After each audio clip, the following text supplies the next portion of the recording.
The palais is right up ahead. Come on.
Halt! Please state your business here. The Chief Justice is presently occupied with official matters.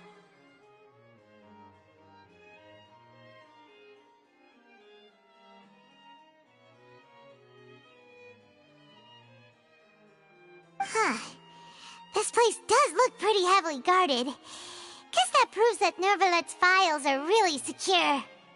Hey, don't you recognize us? Huh? Who are you?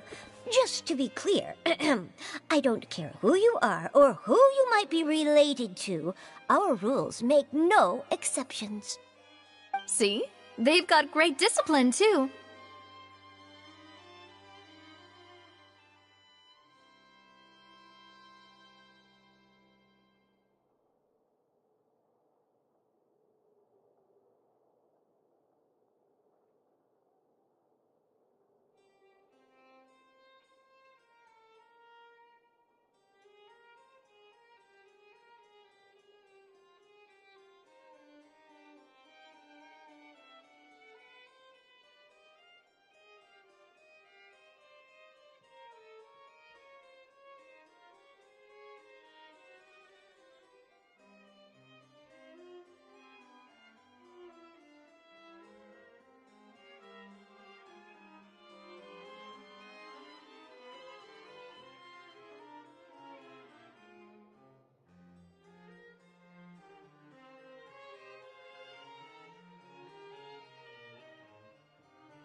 Yep, yep.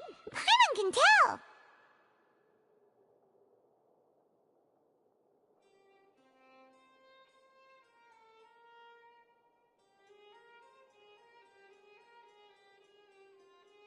If you're here just to crack jokes, I can point you towards the exit. Unlike some, we're busy, so please leave if you don't have a reason to be here. No. What I meant to say is, shouldn't you remember us from a few days ago? We were at the trial of the great magician Linny. Oh, yes, I remember. I read about it in the Steambird. You must be Linny's attorneys. It's all coming back to me now. We're here today to report and archive some information on a follow-up case. Huh, is that even a thing? Of course. Don't worry, we're here on official business. You can trust us. All right then, I'll let you through. The Chief Justice is just inside. Thanks so much.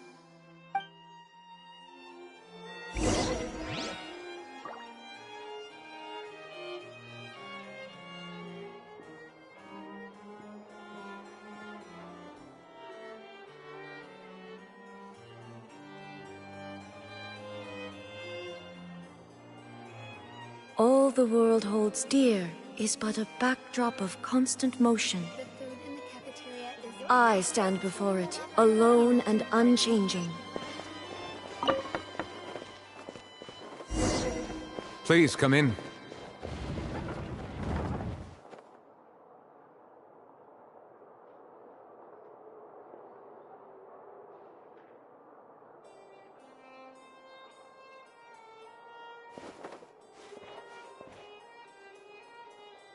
If you're new here, don't run off on your own, or you might not be allowed to leave.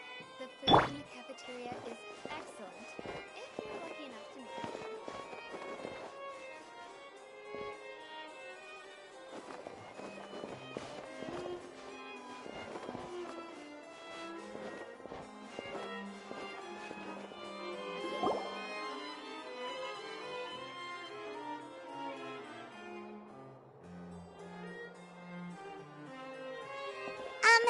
Sorry to barge in, Monsieur Nervalet. We only lied to get in because we didn't know any other way. It's all right. Please let me know how I may be of assistance to you.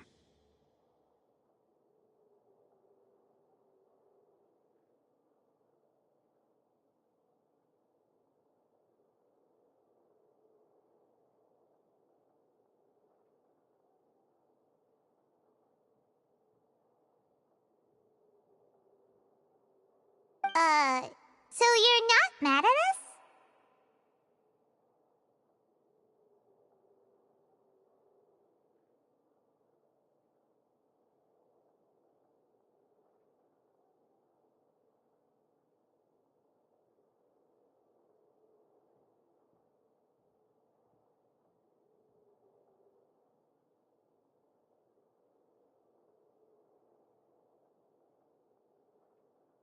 We're looking for a man called Vache.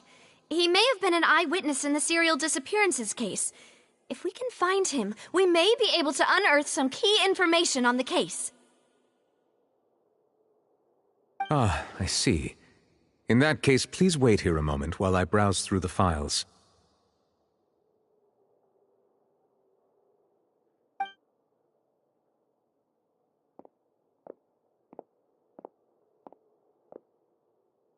Who knew that Nervalet would be so easy to talk to?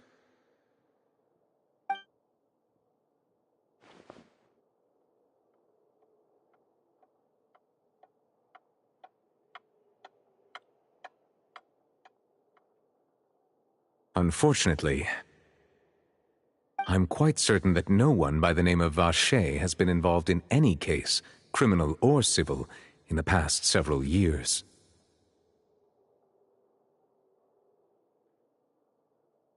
There are no records of him either in the files or in my memory.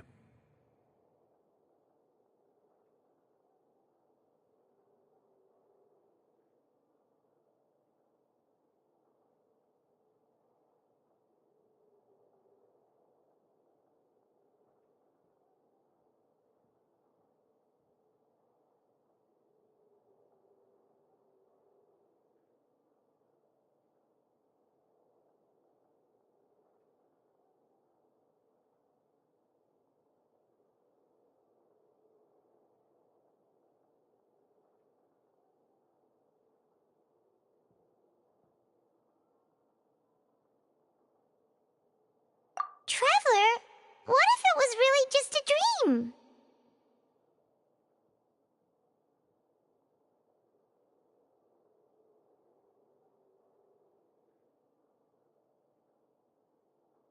Is that so? All right then. Thank you so much, Monsieur Neuvillette. We'll take our leave now. Ahem.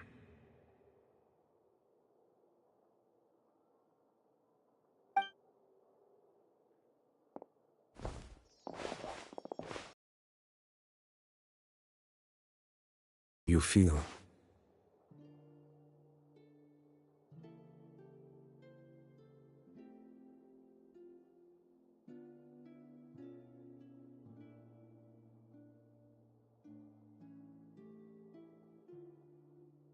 Your father, Callus, was a truly exceptional man. We deeply regret his passing.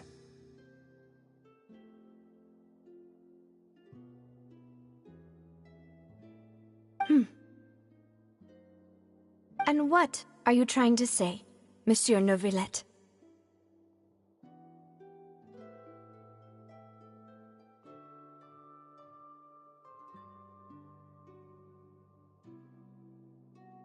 Are you trying to console me? Extend your sympathy? Or just express some tendril of regret? No. You are not trying to do any of that. I can hear it in your voice. There's no emotion behind your words. You only said those things because you felt like you should.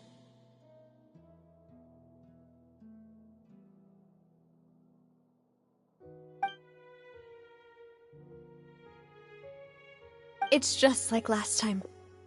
After my father took his place in the duelist ring, I pushed through the guards to talk to you as a last resort.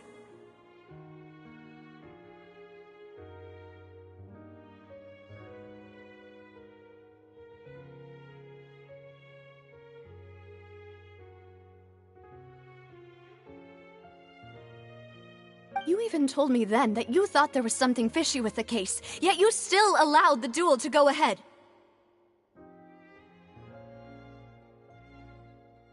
In your eyes, the value of a human life is nothing compared to those cold laws you hold so dear.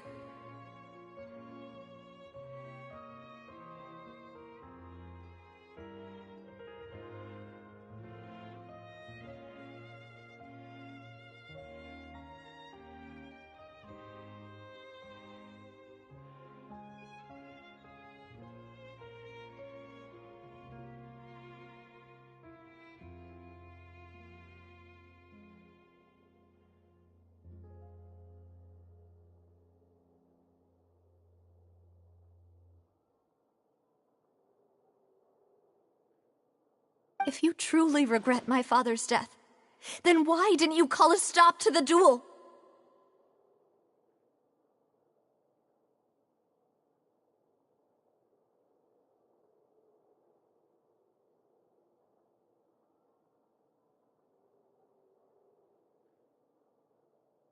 Why didn't you give me the power to stop him from throwing his life away? Why did you just let him die, despised and hated by all?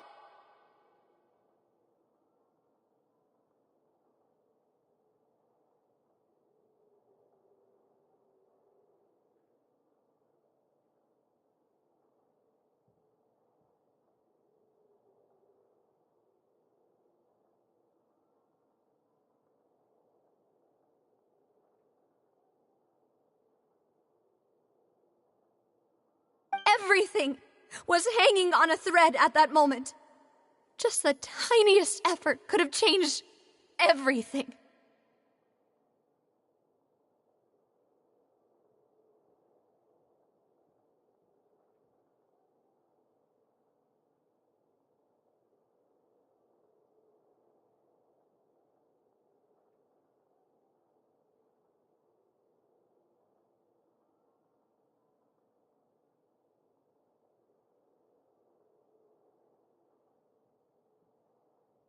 There are still so many things I never got to tell him. So many questions he still owes me answers to. If you really have no heart, then just look me in the eyes. I, Navia, will show you the true meaning of regret. I'm sorry, Miss Navia. You and my father are truly alike. You keep all kinds of things in your heart and never say a word to anyone. It's not so much that you can't feel, but that you would never express anything. Oh well. In any case, everyone already knows full well the apathy of the Chief Justice. My apologies for taking my emotions out on you, Monsieur Chief Justice. Let's go, Traveler and Paimon.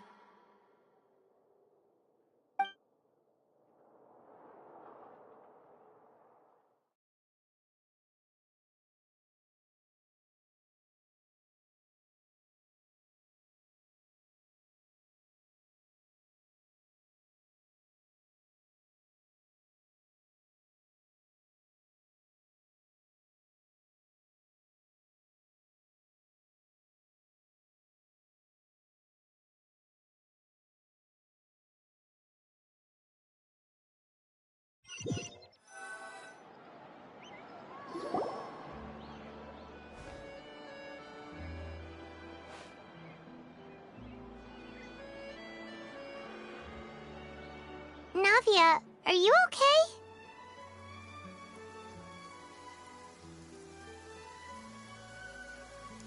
I'm fine. Rain. It's raining. You're right. Wasn't it still sunny when we went into the building? And there shouldn't be any active trials today.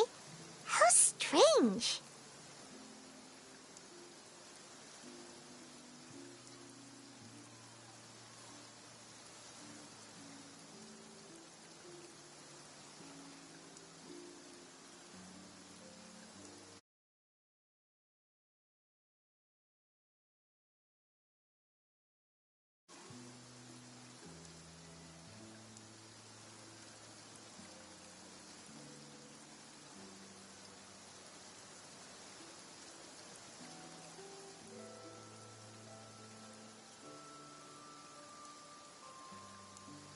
Now that I think of it, on the day my father was convicted of murder, it was also raining. What is it? Did you think of something? Yeah, he was outside. It was uncovered and the rain could fall there. Why? Do you think the rain could have affected the crime scene? That thought has occurred to us before. We've even expanded the search area to try to account for that, but didn't find anything of value.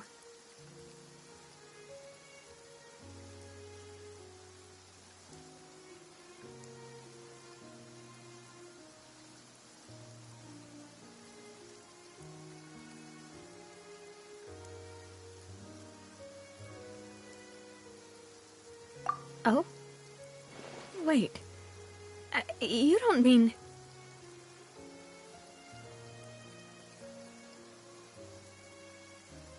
So you're saying that the true murderer could have been turned into water? And then got washed away with the rain? Yeah! And if that's what had happened, then no one would have believed your dad, even if he explained what he saw to the authorities!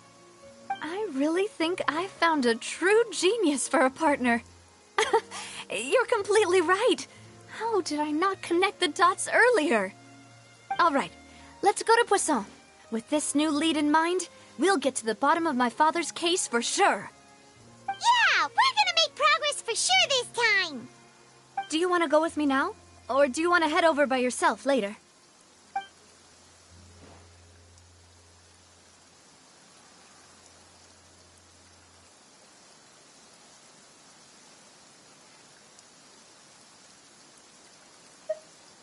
All right, then I'll wait for you at Poisson.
The food in the cafeteria is excellent here.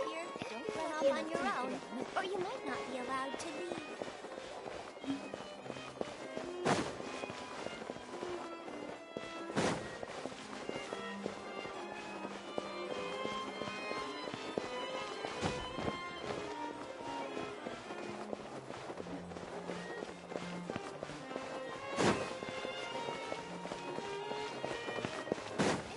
Be enough to make it in.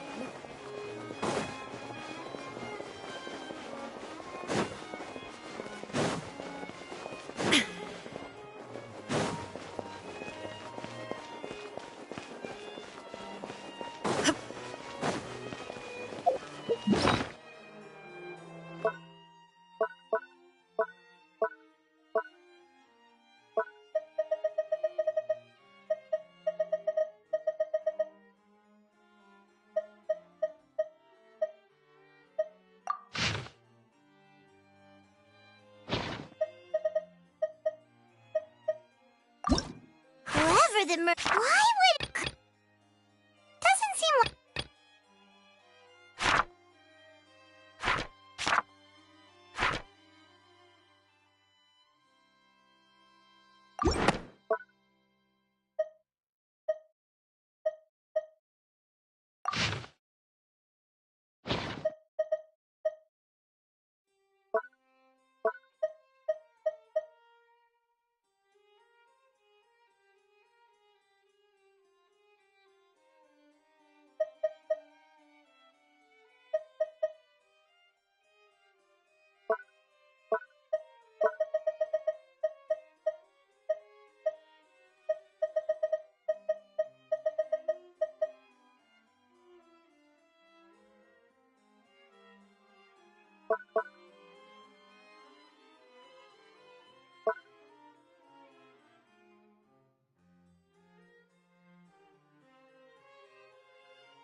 Welcome to the court of Fontaine.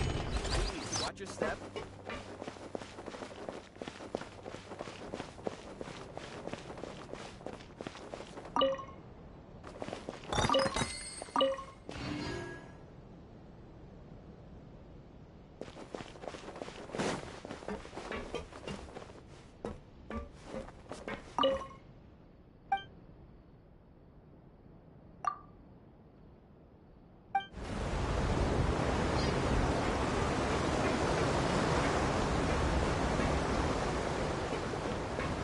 The ferry has set sail!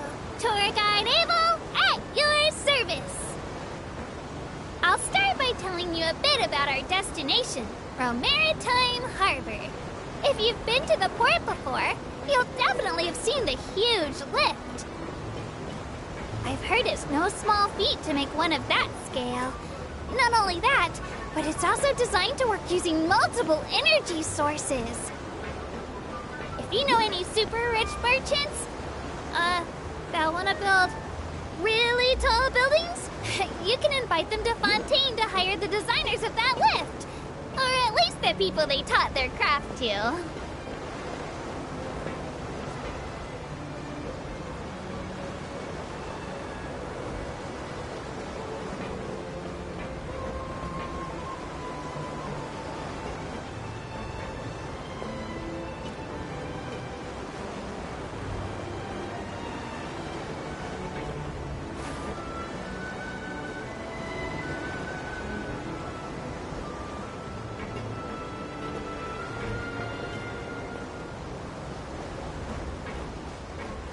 Passengers, if you look into the distance, you'll see Elinas, large as a mountain. The hometown of us Melusines, Marisi Village, is right over there. There's a story about our hometown that I really liked growing up. The legends say that long ago, Elinas came to Fontaine and asked the people, "Is there anything I can do?" At the time, we Melusines were super tiny, and our hands were even smaller. And we were so sad that we couldn't build houses like everyone else. So the people said in unison, "Then why don't you become the home of the Melusines?" And thus Elinas just rolled over right there and poof! It's been a few hundred years since then. When you think about it, everyone in Fontaine and Elinas really is gentle and kind.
Solidify! The wind knows me. Cascade!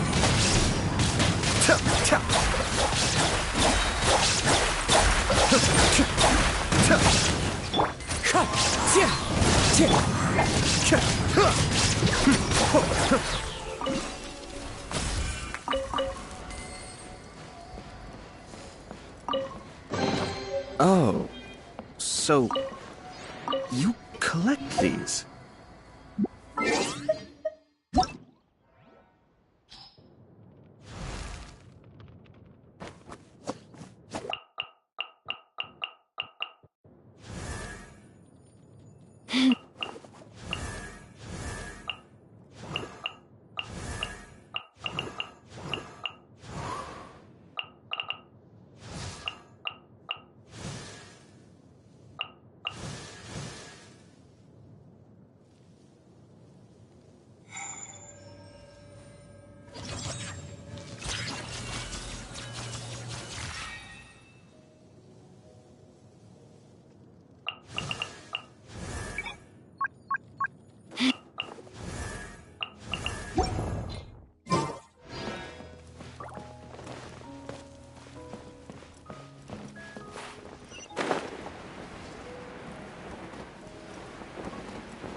There's no need to be so surprised.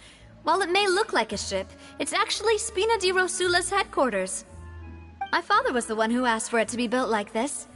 Perhaps our taste in exterior design is the only thing we occasionally had in common. A gigantic and glamorous ship embodies discovery, opportunity, ambition, and conquest. It symbolizes Spina di Rosula's bright and limitless future. And Paimon thought you were bluffing when you said Spina di Rosula had a glorious past. Paimon was confused why a group with such a history would live in the sewers. But now that Paimon has seen this ship for herself, she's been convinced. Well, Poisson is where Spina di Rosula began, after all. It's our main base, our home.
Melus, we're back!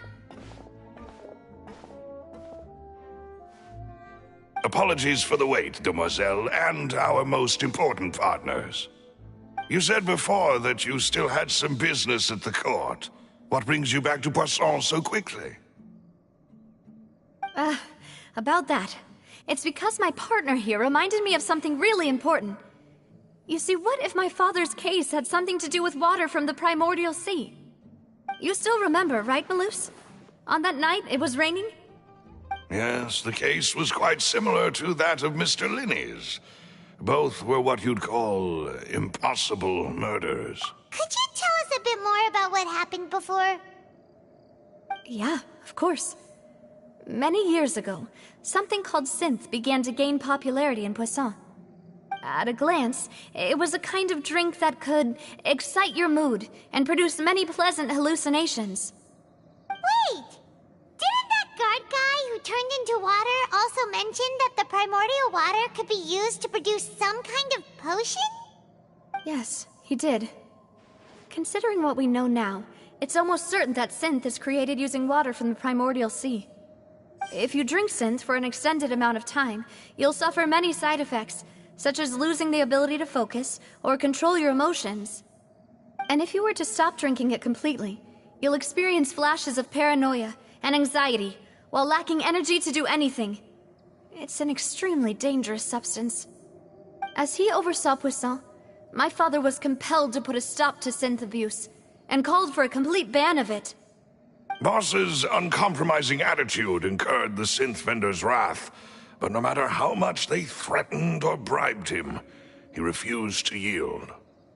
Not only that, Boss became determined to find the mastermind behind the synth operation and put an end to the problem once and for all. Yes, but the enemy was very cunning. So he could never get anything out of the dealers, all of whom only sold the stuff and weren't privy to the rest of the operation. Recognizing that, my father decided to contact the dealers in secret and cultivate personal relationships with them. Finally, he was able to convince someone to become his informant. The man's name was Jacques. He felt greatly ashamed about his work after seeing many families destroyed by synth abuse. That night, my father hosted a banquet at his countryside estate. He planned to meet up and exchange information with Jacques over some food. But then, we heard 2 gunshots from the courtyard. We raced to the scene and found my father, still holding a gun, and Jacques, who was already dead on the ground. Huh? How did that happen? Aren't they on the same side? Sounds just like Lenny's case, doesn't it? In both cases, the culprit seemed obvious, but neither appeared to have any motive at all. Looking back on it, though, I now believe the most important clue was something we all overlooked at the time. There were pieces of clothing left at the scene.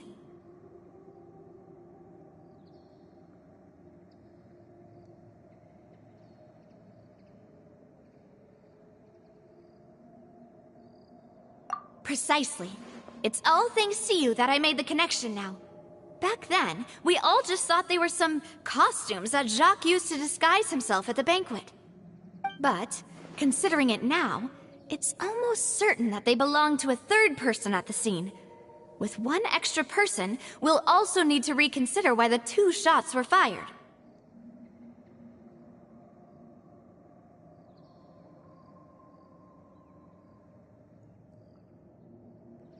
You're right.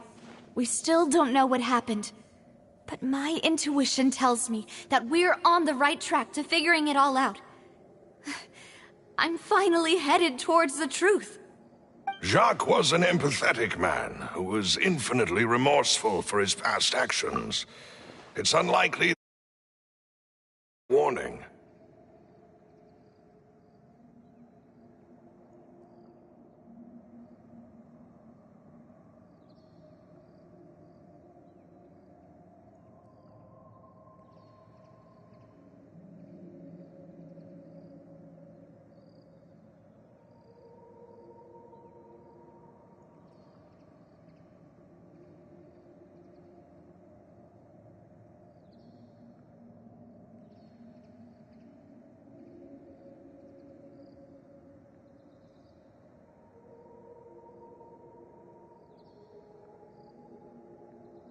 I think this third person is probably the key to the full truth.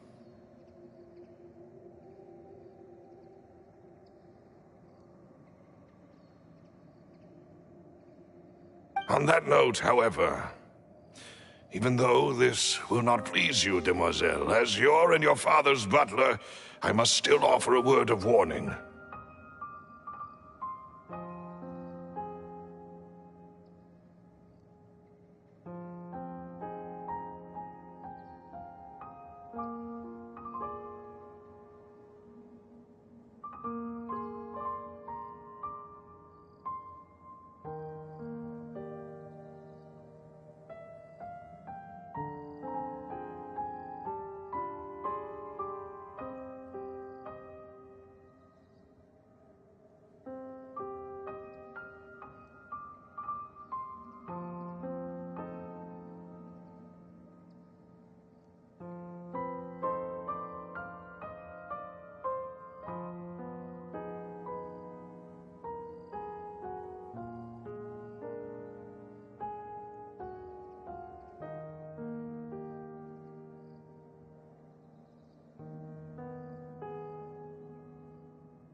Our opponent is insidious and cruel. They are extremely difficult to deal with, and Boss has already lost his life trying to bring them to justice.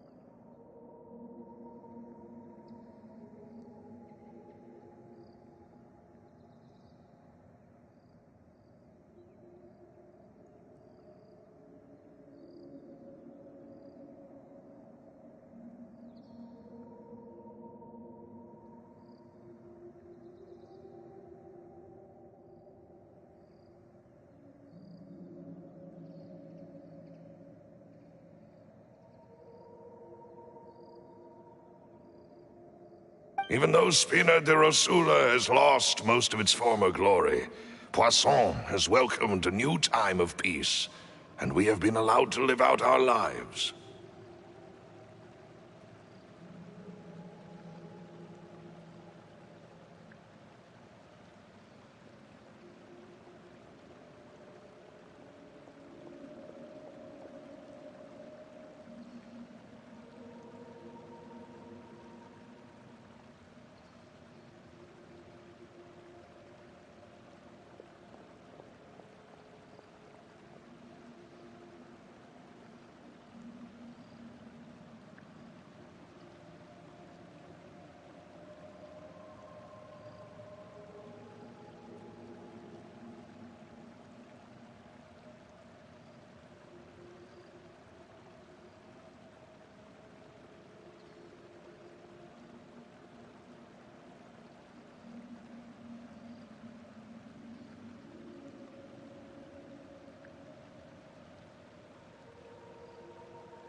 There is no need to follow your father's path. It would be both wise and in line with Boss's wishes to step back and give up on the case. If that's indeed what he wished for, then he should have told me that himself. Was I not the closest person to him? And yet, I was the one most kept in the dark. What was the point of him dying without sharing any of the secrets he knew? Did he manage to protect anything in the end? Synth is still here. Callus the Unfaithful is still his epithet. And Spina di Rosula is barely getting by. Nothing has changed. Did he think I'd just accept his meaningless death and live out my life just as meaninglessly? I've never accepted that. Ever. Not since that day, and certainly not now. I want to find out the real answer for everyone's sake. For the missing girls, for the victims, and for myself. Navia. This is indeed the best moment to act. Your partner appears to be quite reliable, and more importantly, Demoiselle, I think you're also ready to take this on. So you do know something else, Malus? Yes, I do. In fact, even before that banquet, Boss already knew of the connection between Synth and the serial disappearances case. But what drove all the tensions to the boiling point was the revelation that you, Demoiselle, had been selected as the next target to disappear. What?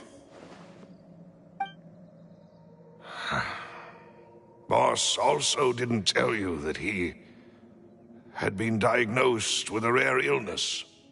The doctors told him that he had no more than 5 years left to live.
and the serial disappearances case caused him great anxiety.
"5 years was nowhere near enough time to resolve this long-standing conflict.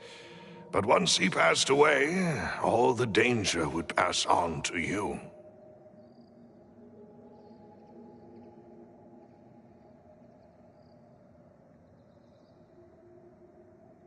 Knowing all of this, he did an intimidation tactic before his death.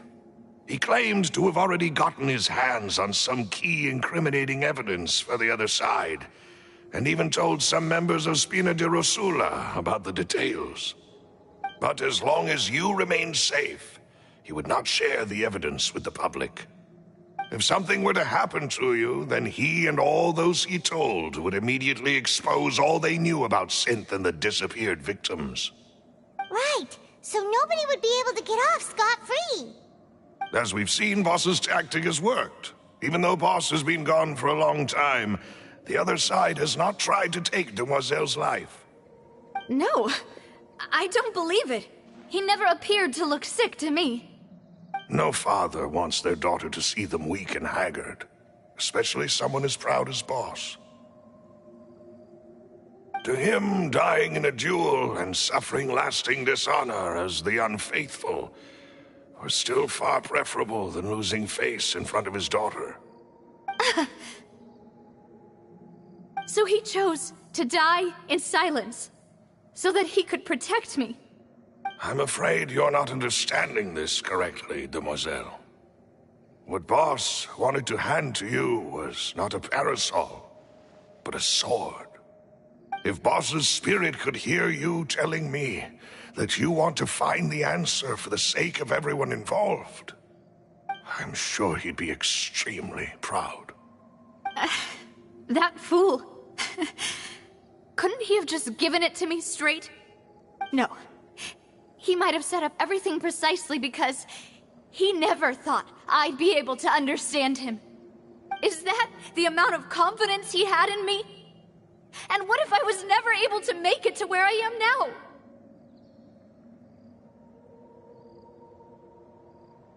Yeah.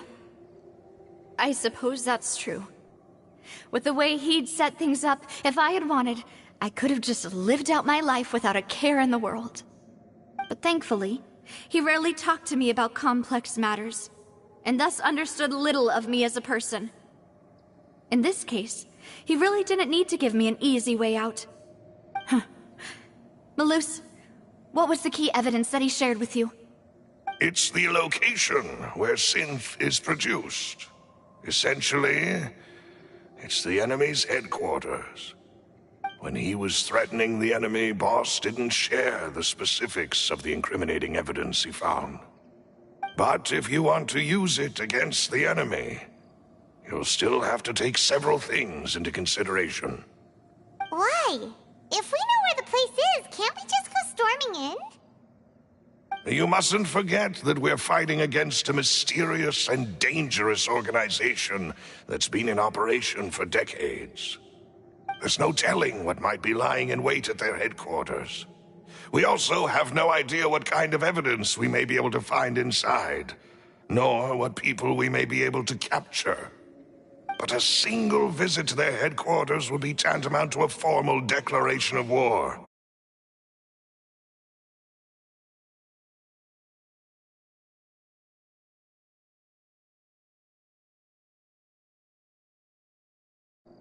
The worst case would be that we leave empty-handed, but also open ourselves up to full retaliation.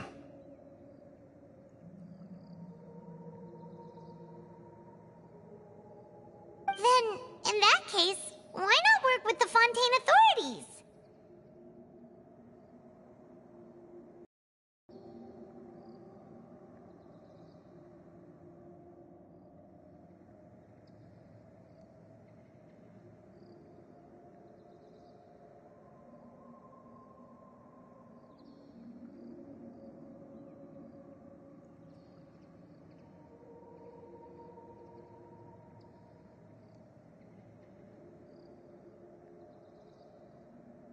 Well, you saw one of them dissolve during Mr. Linney's case.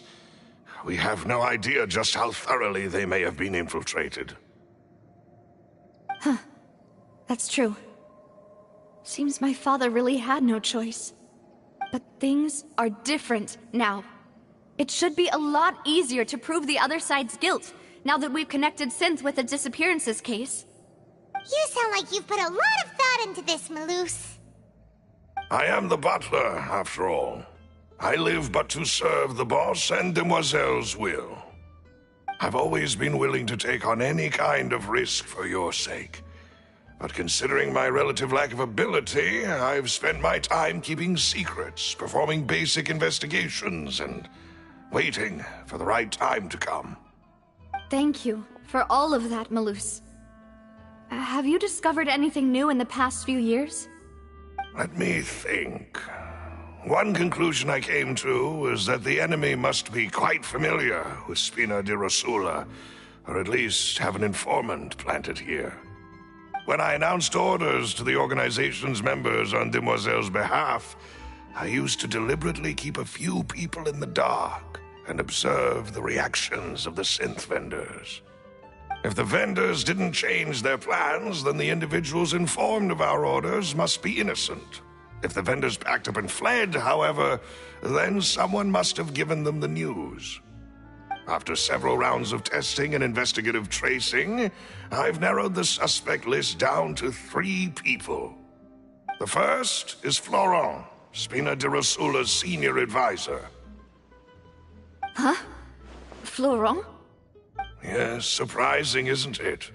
He was one of the people Boss trusted the most, which also means that he was someone who understood Boss really well.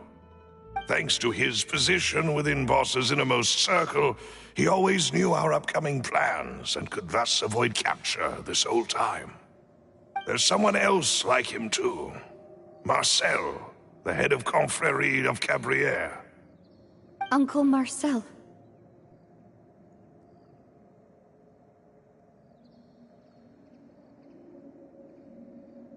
It's a guild in Poisson.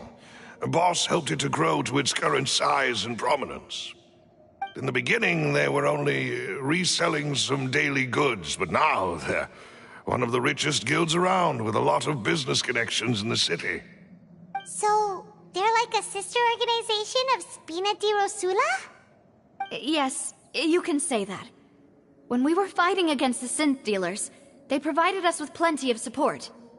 It's a bit difficult to imagine someone using their own money to hunt down themselves. The final suspect is Thierry, the man responsible for coordinating information between Spina di Rosula and the guards. Although the guards mostly leave us to our own devices, there are still many activities we have to report to the local authorities. Since Thierry is always in the know about our current activities, he could theoretically always plan one step ahead. I see. These are all people who I communicate with quite regularly. To think that the enemy we've been fighting against has been right next to me all along, among those I trust the most. It's almost too hard to believe.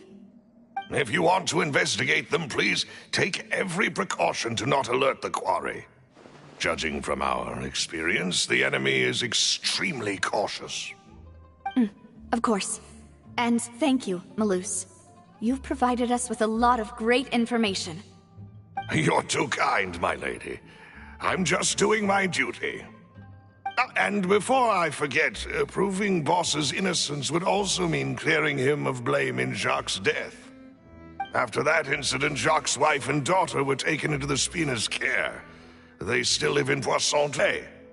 If it might help, you could also pay... Best. A new case awaits, my dear partner.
I hope we can work together to uncover the truth and end this case once and for all.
It is settled, then.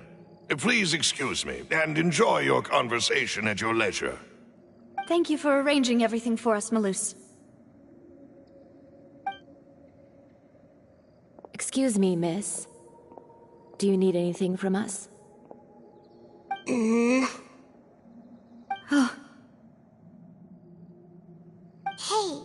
Navia's all quiet. This isn't like her at all.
I'm sorry that I only came to visit after all this time. After what happened, I didn't know how I was supposed to face the two of you. Ah, if it's about that, there's no need to apologize. After my husband died, Spina di Rosula sent us a lot of mora and support. I understood your guilt and apology to be genuine. But aren't all of those things nothing compared to the loss of Jacques? I can understand the kind of pain that comes with losing a father so needlessly. You don't understand at all. I didn't know how to face you, because I didn't know what I could possibly bring as a consolation gift. I know only the full truth could bring closure to you, and to all of us.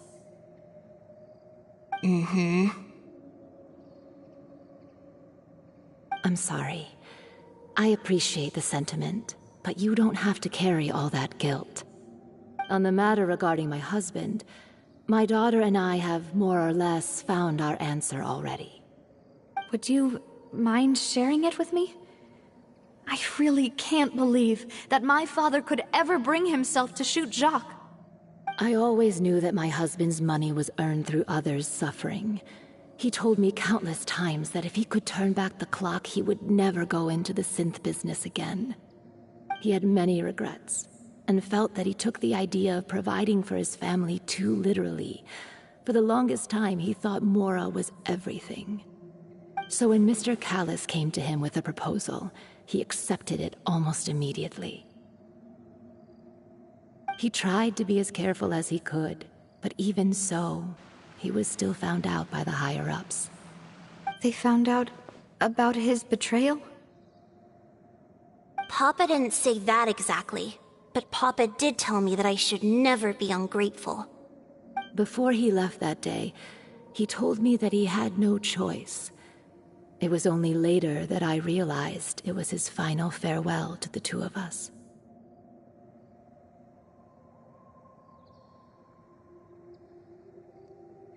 I don't know that for sure, but you could say that's the conclusion I eventually came to. Which is why I'm the one who should feel guilty. Callis had always taken great care of us, both when he was still alive and after he passed away. Even if he fired the shot that killed my husband, it was likely in self-defense. It is impossible for me to hate him for what he had done. But Mama, why is Papa still the bad guy if he did the right thing? Papa always wanted to be a good man, so why did he have to do a bad thing in the end? Well, things aren't always as they seem. You still feel like your papa was a good man, right? Yeah, Papa was a really good man. The best in the whole world. Then you should hold on to that. If a good man had to do a bad thing, then he must have had his reasons. Regardless of whether he left you a parasol or a sword. He must have done so to give you a better life. Oh. Thank you for everything you've told me. I will definitely find the truth.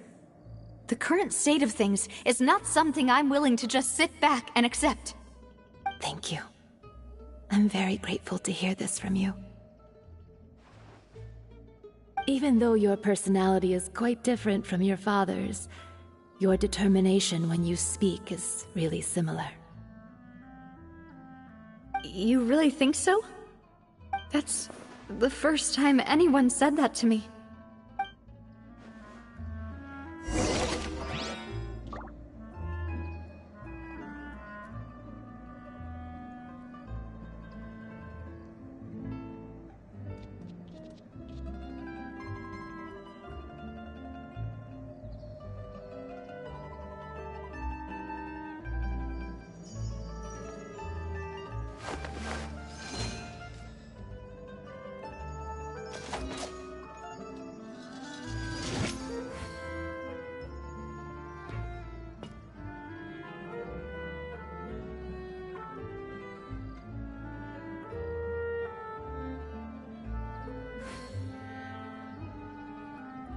Everything's in place and they've taken the bait.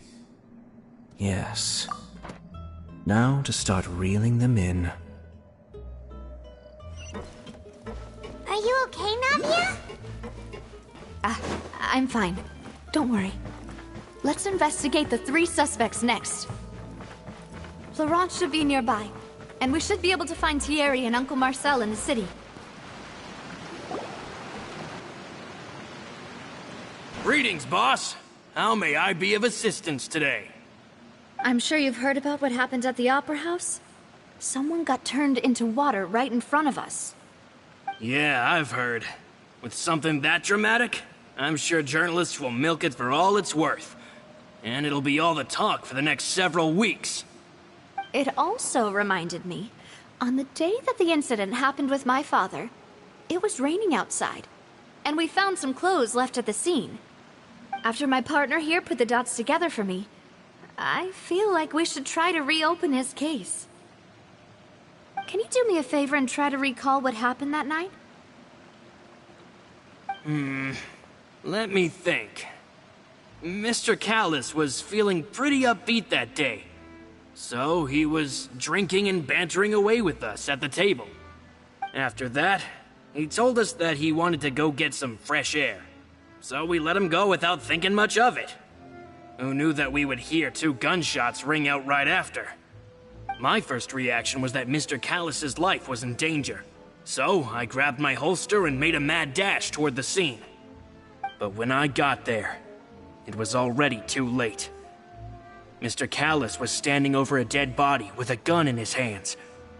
All we could do was look back and forth at each other, not knowing what to say. So you also remember 2 gunshots then? Indeed. The guard said that the first shot didn't hit anyone, while the second killed Jacques. But I've never really bought that explanation. Reason being, Mr. Callus had left his gun on the table. I even made sure to confirm that before running to the scene. But according to the guards, that doesn't mean he couldn't have had other guns on his person. About the clothes left at the scene that you mentioned. Do you think there was a third person there who was turned into water?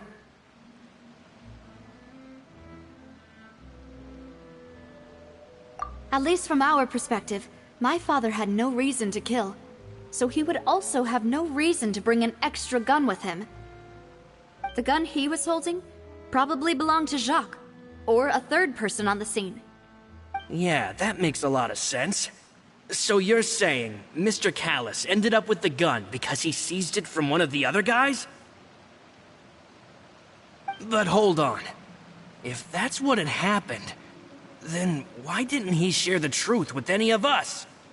He didn't even want to face the Oratrice machine, and chose instead to prove his honor in a duel.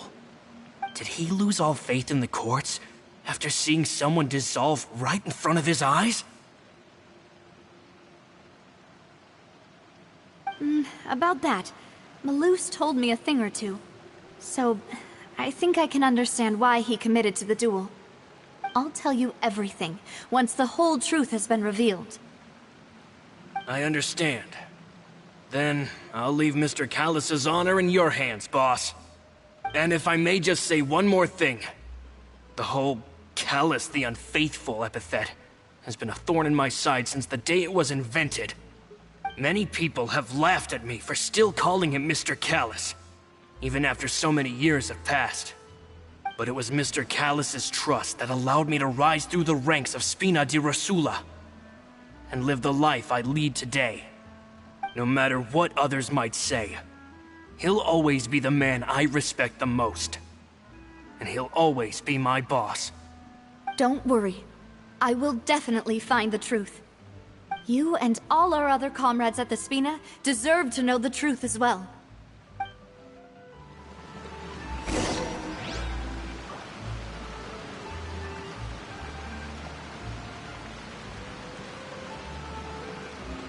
Intel is just like teachers. You gotta mess them up before you can start it.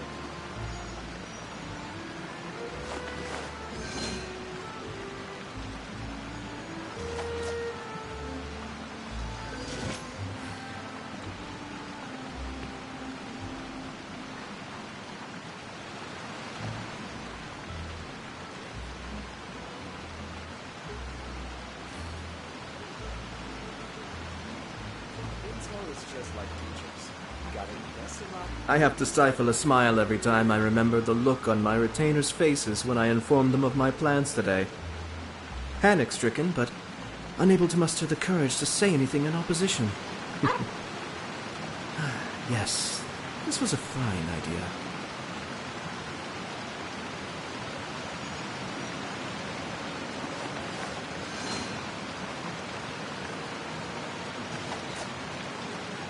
Intel is just like teachers. You gotta mess them up before you can start it.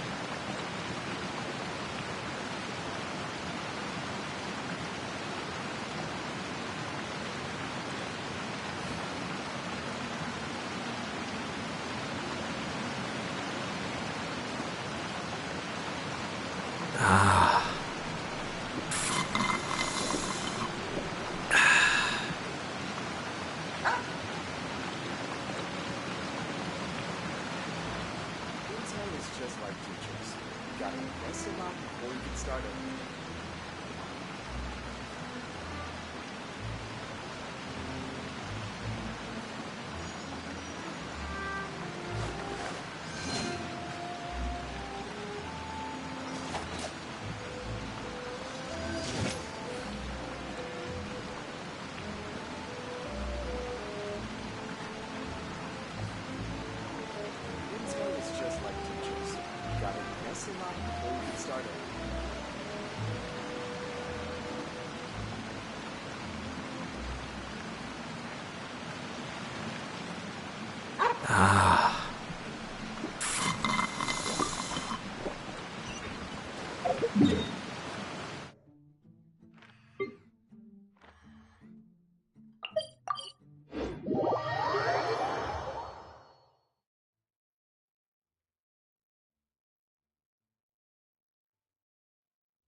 Hey, Thierry, it's me.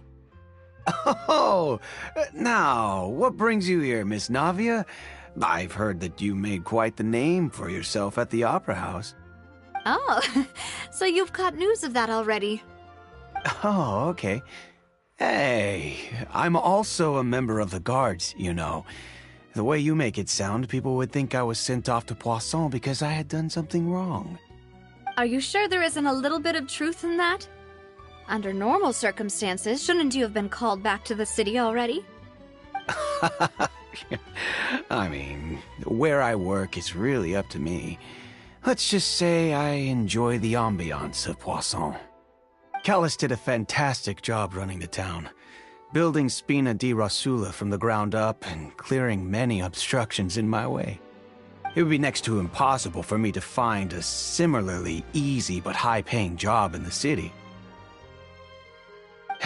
Anyway, enough chit-chat. Are these two friends of yours? You, here for some formal business? Yes. These two are my partners. What happened at the Opera House made us realize that Linny's case and my father's may be related.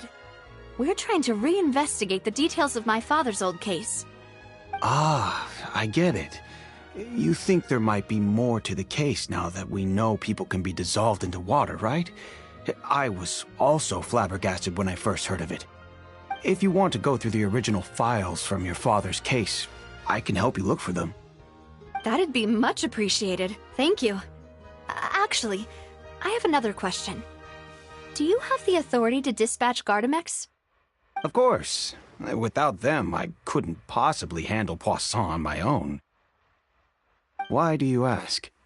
We definitely can't use them to forcefully get more evidence for your father's case. Well, you see, just recently, we were attacked by a horde of unnumbered Gardamex in the city. So, if you hypothetically wanted to do something against me, all you would need to do is get rid of the mecha serial numbers and send them after me. Then you think too highly of my abilities. Dispatching mecha is very different from controlling them. If I had to make an analogy, when you order a dish, the chef will make it for you. You can ask the chef to cook, but not to massage your shoulders or carry your baggage. If you try to make unreasonable demands, the chef would just think you're out of your mind and ignore you completely. The same goes for me and my Gardamex. Removing a serial number is also not as easy as you might think. There are a lot of complex steps to it, and it's almost impossible to keep it a secret. So I can promise you, those mecha were definitely private units. They're certainly not cheap. So, whoever their owner is must be super rich, powerful, or both. Now that you mention it, though, being in the synth business would definitely be profitable enough to afford this.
Oh, then you're officially in the clear, Thierry. Oh, well, thank you for the vote of confidence, Navia. Jokes aside, I'd like to wish you all the best with your investigation. I'll be staying in the city for a little while, so just come find me if you need any support from the guards.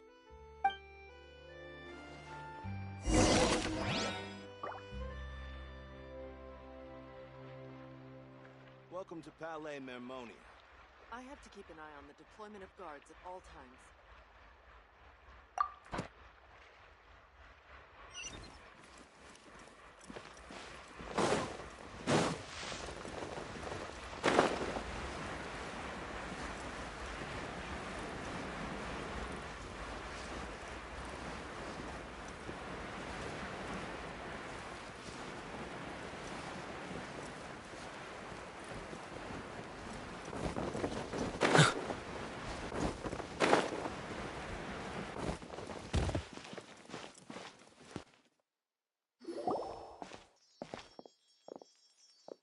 Hello. How may I help you?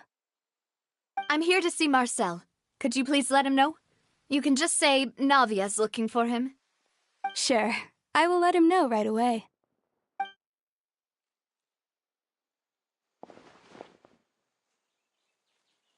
Ah, Navia, hello. Sorry to keep you waiting. I'm not as young as I used to be, so my legs are giving out a bit. Oh, it's all right, Uncle Marcel. There's no need to stress. I just wanted to talk to you briefly about what happened in the Opera House. I'm sure you saw everything too, right? Yes, I've never seen anything so strange. Oh, you were at the Opera House too? That's right. I went there with Navia to see the magic show. Who knew it would turn into a whole murder mystery? I also witnessed your marvelous sleuthing work. Quite impressive. To beat the Hydro Archon at her own game on her own turf, I can already imagine everyone in Fontaine discussing your exploits over a few glasses of wine. Oh, Paimon doesn't want to become the talk of drunkards. Apologies. It's just how Fontaine is as a nation. Everyone loves drama and theatrics. Uncle Marcel, you've also noticed that other thing, right? The fact that humans can dissolve in water? Yes, I was reminded of your father's case right away. Is that what you're investigating now? Exactly. I still don't have much solid proof, but I can sense that the other side has already begun to act. Oh, and what makes you say that? We were attacked on Araneus by some unnumbered Gardamex. And there was also an attempt to get me to drink water from the primordial sea. If not for the vigilance of my partner, I probably wouldn't even be here talking to you right now.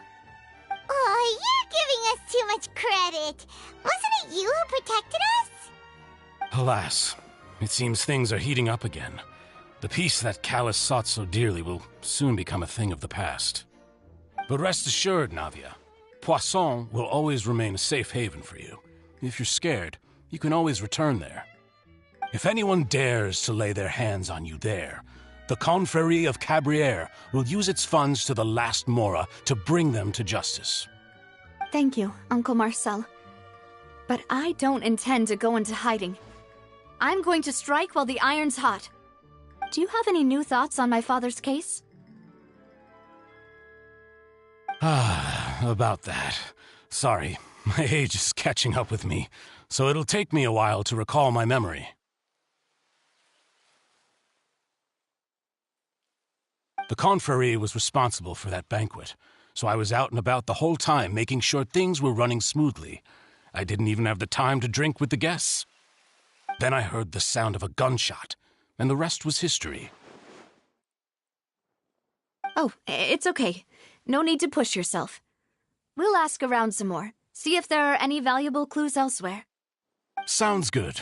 Just let me know if you ever need Mora. All my wealth comes from Callus's patronage and support. I'll spend however much it takes to clear his name.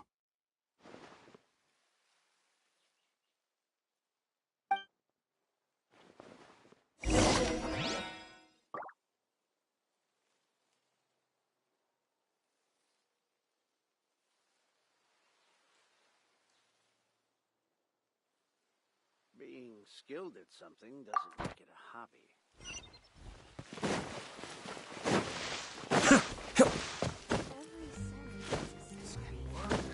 I'll just treat them.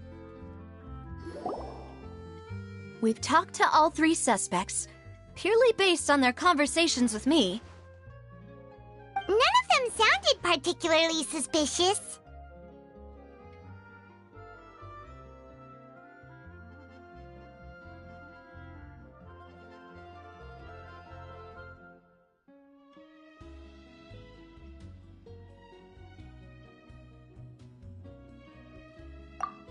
I suppose that's to be expected, though.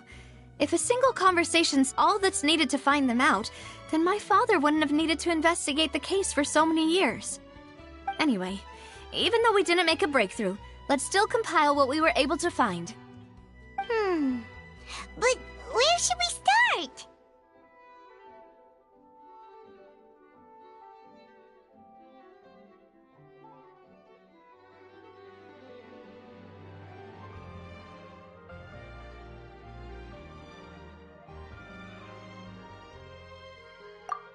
You're right! Flora mentioned that Callus probably only ended up with the gun because of circumstance. That makes sense. According to Jacques' family members, he already told them that he had been discovered, and that he had no choice before he left home that day. If I had to guess, he probably received an order from the synth boss to kill my father. Had he refused, he and his family's lives would have been forfeit. So, Jacques fired the first shot?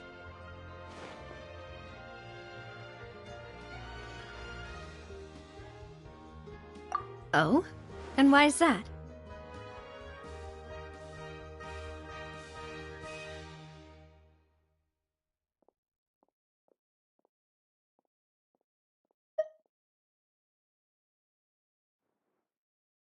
Ooh, that's a good point.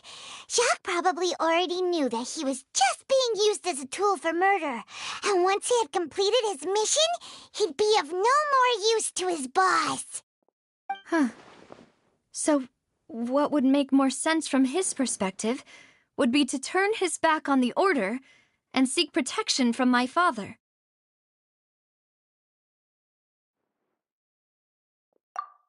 Makes sense. But without evidence, that's still just a theory. Besides Jacques, the attack from the Gardamex has been bothering me quite a bit as well. It's obvious that our enemy has become more antsy after the secret of the primordial seawater was revealed.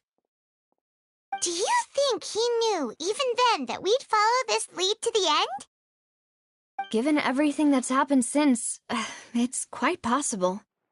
But who among the three suspects would have the ability to control privately owned Gardamex?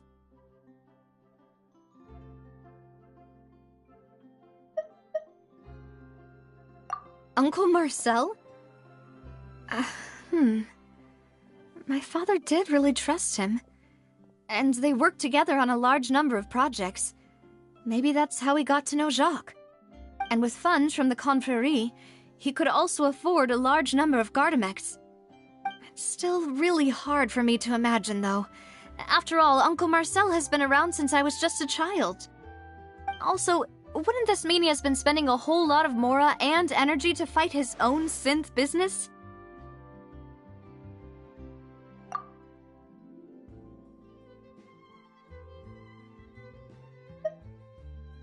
Thierry, you say? It is possible that he's figured out a way to convert the Gardamex for personal use. But I didn't feel like he was lying when he was talking to us about the mecha. I also don't think he'd be able to keep that kind of tampering under wraps. Yeah, had he actually tampered with the mecha, we'd be able to prove it with a simple check of the guard's inventory. If the mecha were taken from the guards, it should be pretty easy to find out when and how that happened.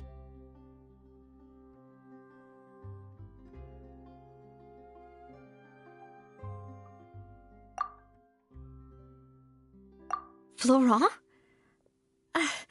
It is true that he was closest to my father, and thus had the best chance of learning about his dealings with Jacques. But as Spina di Rosula's advisor, his work mostly deals with personnel and security, so he shouldn't have much means when it comes to finances. So you're saying he's too broke to afford a mecha army? Exactly. He can't. And even if he could, I don't think he would be able to dispatch a whole group so quickly. Who could it be?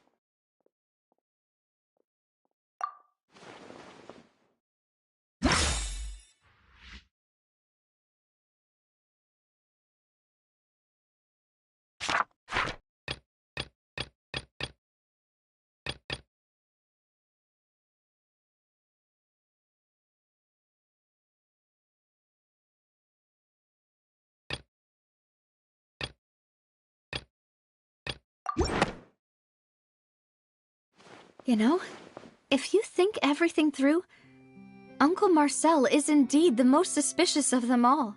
Could we be missing other suspects? Malus didn't know about the people turning into water thing when he narrowed it down to these three, did he? Malus has always been very reliable, and his judgment of others' trustworthiness has been fair and well considered. When he laid out his case for the three, the rationale he gave me made a lot of sense as well.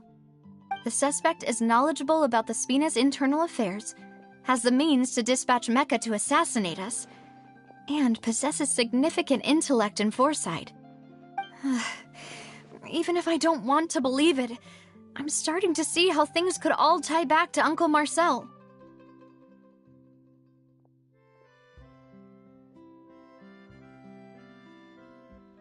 Well, we still have another trump card on top of all the theorizing and speculating.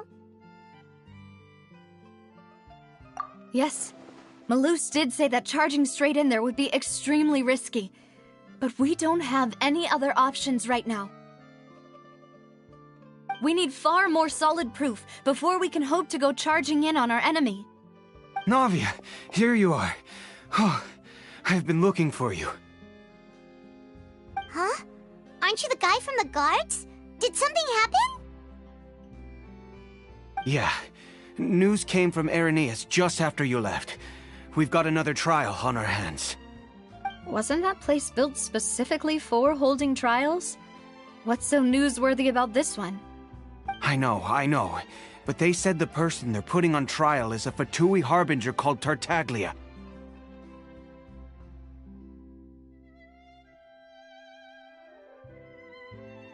What? Is that someone you know? Yeah, we know him. Maybe even a little too well. Well, he's been accused of being the true culprit behind the serial disappearances case.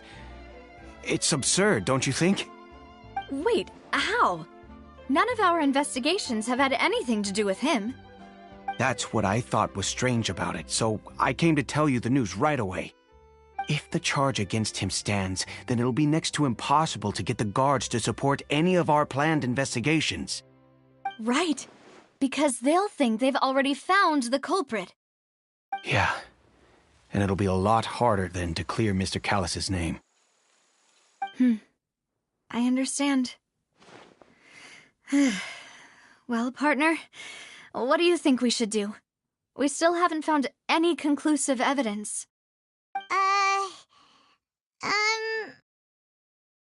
Huh? Split up? What do you mean? Just as expected of my partner. Since this is a trial about the serial disappearances case, the culprit's attention will be focused on Irenaeus, leaving his home base wide open. You're right. This is our best opportunity. All right then, let's do this. I'll stall them at the Opera House and charge Marcel as the true culprit. I won't have any chance of making that charge stick, though, unless we find more evidence. It'll be up to you to make it back in time and hand the decisive evidence to me. We'll help you, just like you helped us in Linny's trial. Demoiselle, please allow us to accompany you. I'm ready. Ah, Malus, Silver. When did you two get here? We heard that you'll be leaving Poisson and figured that you might require our assistance.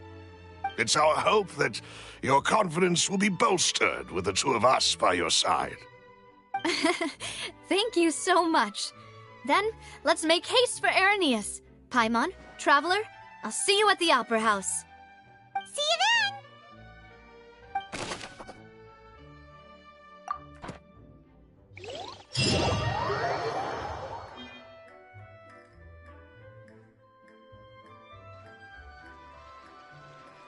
Now that Navia has set out for Irenaeus, we should also get going. The location has already been marked on the map, so let's head over. Sure, I've forgotten something. Not to worry, I'll simply send someone to fetch it. As soon as I remember what it was.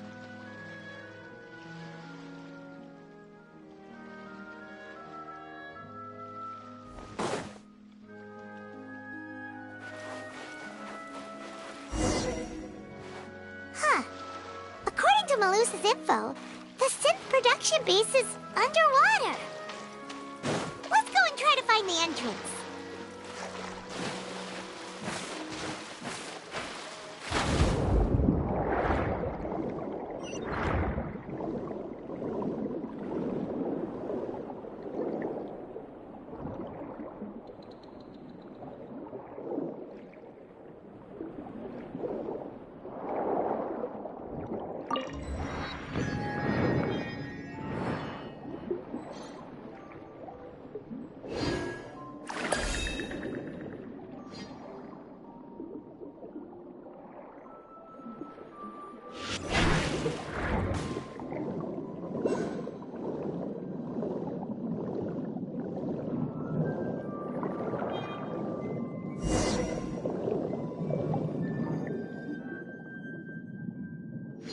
Finally found it! Huh. So this is the entrance that leads to the synth production base. Ah, you're right. An important place like this is bound to have a ton of protective measures and mechanisms. Navia's probably arguing up a storm right now to stall for us.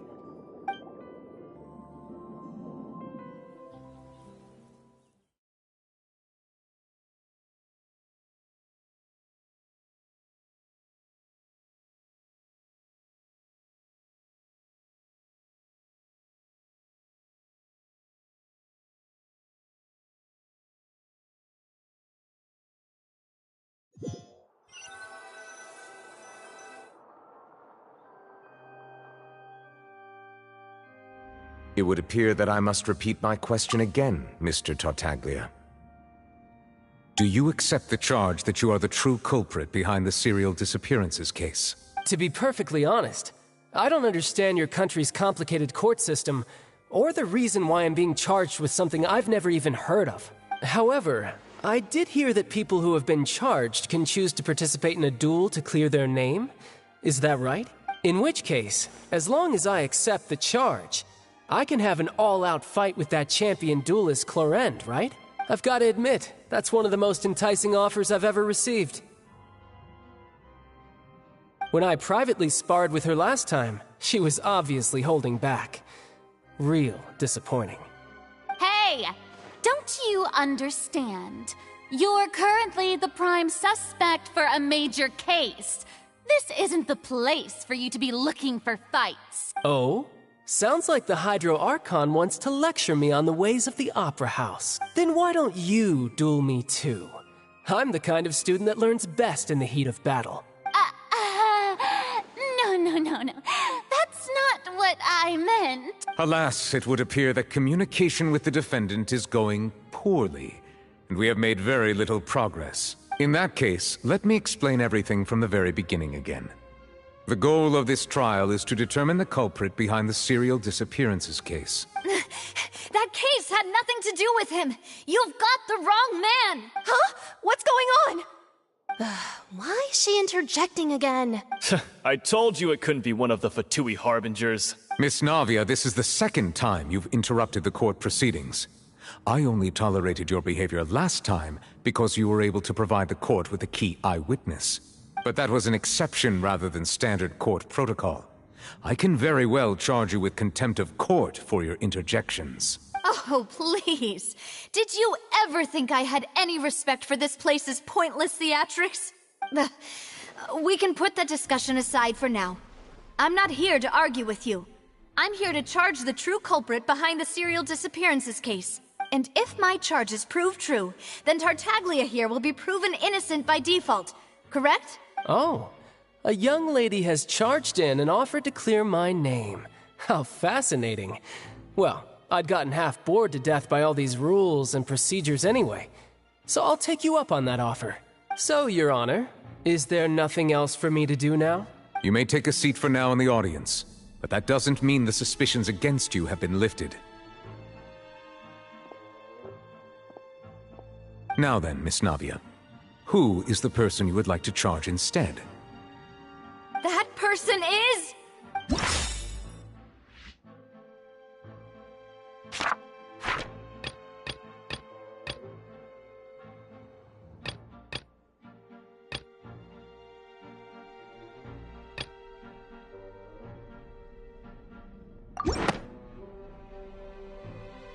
Marcel, the head of Confrérie of Cabrières! Huh?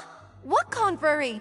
Never heard of them in my life. I've heard of them, but weren't they Spina di Rosula's sister organization? Oh, is this going to be a friends to enemies type situation?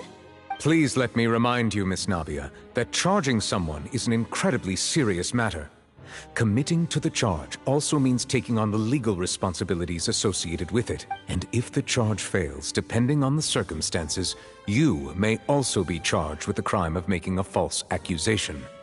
Knowing this, do you still wish to charge this man?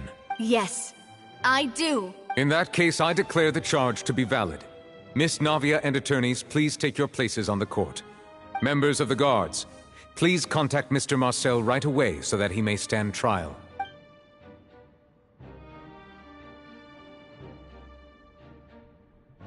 Mr. Marcel, you will not require an attorney.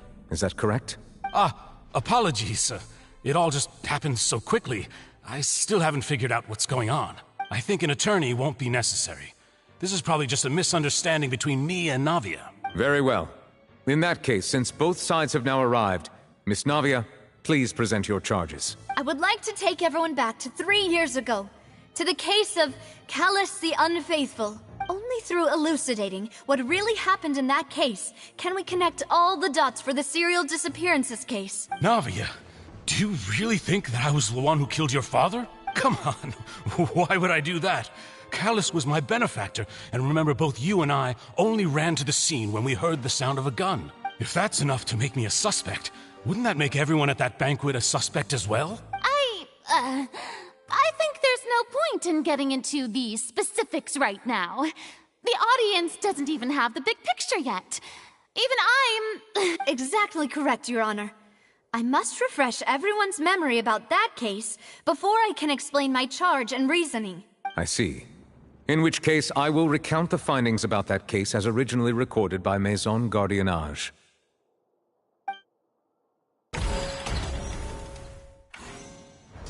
On the day of the murder, Spina di Rosula hosted a large banquet in a countryside estate owned by the Confrérie of Cabrières. During the banquet, all attending guests heard 2 gunshots from the courtyard. When the guests arrived at the scene, they found the primary suspect, Callus, holding a gun, while his acquaintance Jacques lay dead from a gunshot wound. The guards' investigation did not recover any other firearms from the scene. As a result, they concluded that the suspect's first shot must have missed, while the second must have taken Jacques' life. The suspect did not dispute this conclusion, and also declined to defend himself in court.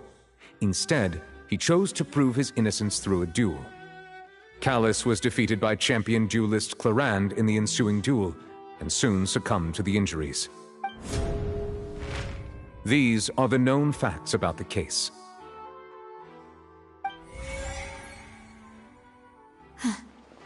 The one with the motive to kill was Jacques, not my father. And even so, Jacques still had no reason to pull the trigger.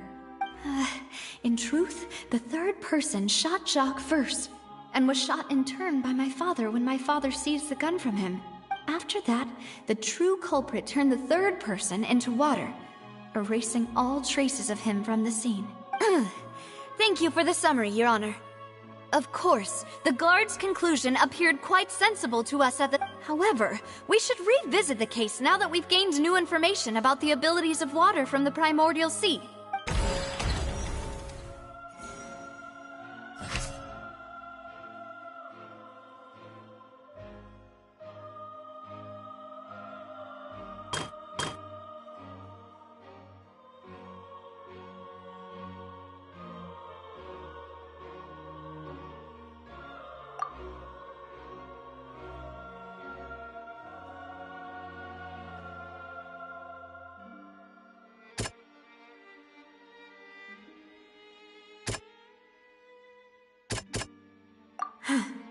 Something's...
This assassin first shot Jacques, then turned to shoot Callus, only for Callus to wrestle the gun from him and kill him instead.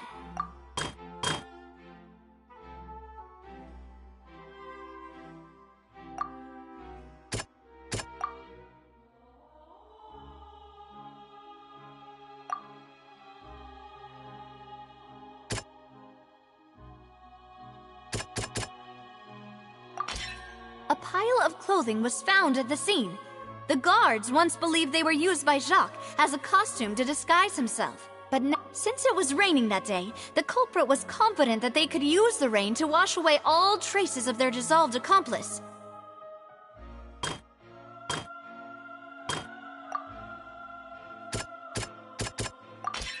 The testimony of the victim's family confirms that Jacques had thoughts of assassinating Callus when he set out for the banquet. However, in the end he reconsidered, and instead shared everything with Callus, hoping to seek the latter's protection. Unfortunately for Jacques, the true culprit had already considered this possibility, and had sent out another assassin. Realizing this, the true culprit caused the hired assassin to dissolve into water, leading everyone to believe Callus was responsible for Jacques' murder. This is the true version of events.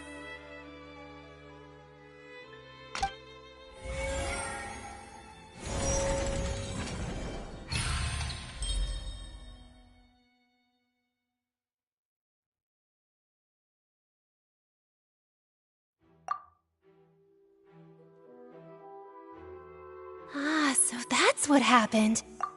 Wait, you're telling me something as dangerous as water from the primordial sea has been used for all these years? What a great theory. It also explains Callus's and Jacques' respective motives. I guess they didn't shoot each other after all. Mr. Marcel, you are the one being charged with the crime. You should provide a rebuttal if you wish to prove your innocence. Ah, but I think I agree with everything Navia just said. In fact, there was nothing in her speech that directly implicated me. Then, may I ask some questions? In my opinion, we primarily need to determine two things. One, do you have the evidence to back up your claims? I'm afraid not. At least not at this very moment. Boo! If you don't have any evidence, you should just go home! I may not have the evidence with me, but I know where I could go to collect it. if we look up the deserted clothes against a record of people who went missing around the same time, we should be able to find a match. Considering the serial disappearances case, the guards probably kept careful records of all missing persons from around that time, regardless of age or gender. That makes sense to me. Monsieur Neuvillette, I would consider this to be a reasonable investigative direction. Why do I feel like Farina's acting a little differently today? Maybe she's scared of embarrassing herself again? Alternatively, she's become more diligent after charging an innocent citizen in the last trial. My second question has to do with the ensuing duel. If the truth is indeed as you described, then why didn't Mr. Callis explain himself in court? If he had testified that a person had been dissolved, he could have at least mounted a defense. I've thought about this too, and the answer is actually pretty simple. He felt there were things that were more important to him. The dissolving power of water from the primordial sea is an important secret for the true culprit of the serial disappearances case. My father could have exposed it for all to see, but he chose to take it to the grave. At that time, Spina di Rosula was in dire straits, and his reputation had already been shattered. He had no guarantee that going forward with the truth would allow the culprit to be brought to justice. What was certain, however, was that it would paint a gigantic target on my back. Boss once told me that Demoiselle had already been selected as the next target of the serial disappearances case. What? If the secret had gotten out, the culprit would have fought an all-out war with Espina right there and then. I wouldn't have been the only one in danger. All of us would have stood to lose our lives. Of course, the guards might eventually figure out the truth of the matter and determine that we were in the right. But what good would that do? How can a hollow verdict protect anyone? Had this opera house ever given my father any kind of confidence in its brand of justice, Spina di Rosula would have had no reason to exist. But by staying silent, we retain the ability to deter our opponents and continue the stalemate. I was able to become Spina di Rosula's president, which made me harder to target, as well as giving me more time to grow and learn. And once I have figured out the truth and stepped up to the challenge, I will do what this opera house cannot, and restore my father's truth and honor back to him. So, you mean to say, your father intended to die in the duelist's ring? That's right. Do you have any proof? Of course. All you need is to ask his opponent, Clarand. I don't need your apology, your guilt, or your support from the shadows. You don't have to do anything for my sake. But since he entrusted his will to you, Clarand, you should tell us the truth about his sacrifice. So, during the duel, did you believe that Callis was intending to die? Yes, I did. As a champion duelist, I've fought many battles and taken a countless number of dishonored lives. In my line of work, I've seen all kinds of people give their all for the faintest hope to continue living. Some were determined, others passionate, and some even manic and twisted. Just one look and I can tell if a duelist is hoping to live or if they're looking to die. I hereby swear on my name and honor as a champion duelist that Mr. Callis never intended to leave the ring alive. Since that's your testimony, I have no more questions. It appears there really are good grounds to reopen this case. I concur. However, Miss Navia, you still have not explained the link between your father's case and the serial disappearances case. Right? What she said was fascinating, but kind of beside the point. Wait, weren't they just talking about the serial disappearances case? Of course, Your Honor. The two cases are connected via a matter of timing. In my father's case, the culprit intended to kill both Jacques and Callis. As a result, they planned to act after hearing 2 gunshots.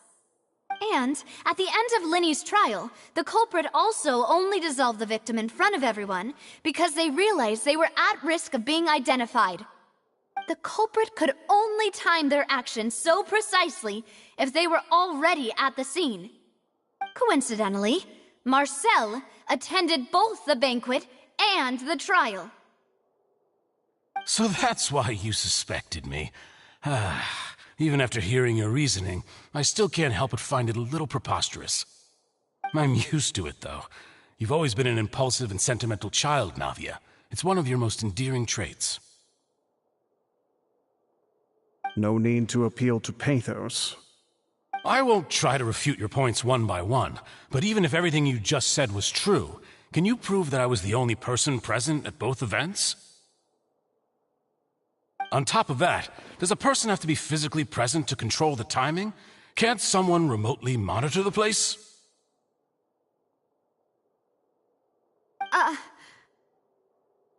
Know what she can say to that. I know that even with that, you might still think you can reduce the list of suspects with some further investigations until I'm the only one left on the list. Alas, who won't feel at least a little hurt by an accusation of murder from a girl you see as your own daughter? But if I were to dismiss this completely, you'd also think I'm not being considerate of your feelings. Ah well, let Uncle Marcel teach you another lesson. Do you know what the biggest flaw in your reasoning is? I suppose you're gonna tell me anyways. It's timing again. I'm a businessman by trade. From that standpoint, there's no reason for me to kidnap young women. It's a high-risk action with nothing to gain. In addition, I left my home in Snezhnaya when I was young to come to Poisson and work in some trade. My business only thrived when I received Callus's patronage. But the disappearances began before I ever stepped foot in Fontaine. I do apologize, demoiselle. This was my mistake. No, it's not your fault. I'm sure he had come prepared. Is there anything else you'd like to say? Would you like to check the date of my first business license against the first known case of the serial disappearances? You can also take a look at my border entry records, or ask my friends and family when I left Snezhnaya for the first time. Could those records and testimonies do something to appease the unspeakable anguish in your heart? Seems like she got the wrong guy. At this rate, Navia will be convicted for falsely accusing him. I think you've done a superb job of dissecting your father's feelings as he neared the end of his life. But aren't you going against all of his wishes and expectations right now? He wished for you to become more rational, collected, and conscientious, instead of dwelling only on your own feelings. Once you've learned to be more considerate of others' feelings, and to stop rushing headlong into things, you'd have met most of his expectations. This isn't just about me, and it never has been. The biggest difference between me and the rest of the victims is that I still have the ability to search for the truth, while that same agency has long been taken from them. The people whose families were destroyed by synth abuse, the people who lost their loved ones to the serial disappearances, and the people who suffered tragic ends due to their sense of justice. Many people's images are flashing before my eyes. I'm sure some are coming to those of you in the audience as well. And whose image do you see, Marcel? Is it a man named Vacher? Oh, so you do know that name. I'm merely surprised you'd suddenly say the name of someone I've never even heard of. I was waiting for you to say that.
Rain down! Gather! Into the wind! Cascade!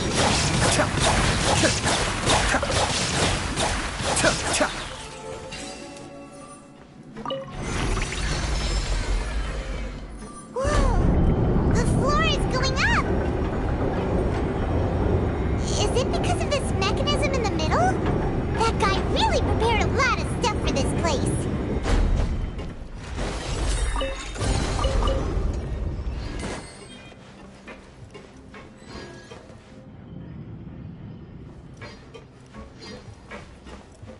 Paimon thinks we need to go up, but Paimon doesn't see a way. Let's take a look around. Maybe we'll find a hidden mechanism that'll show us the way up.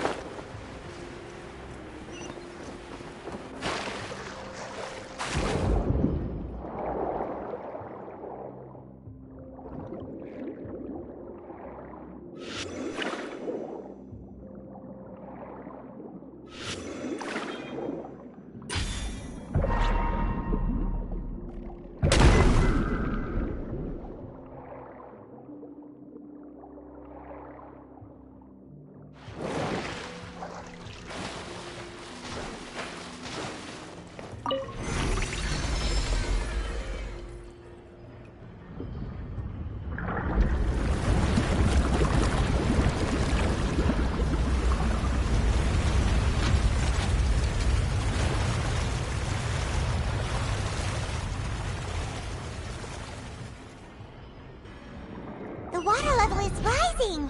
Now we can swim to the top! But this is still a ways away from where we need to go.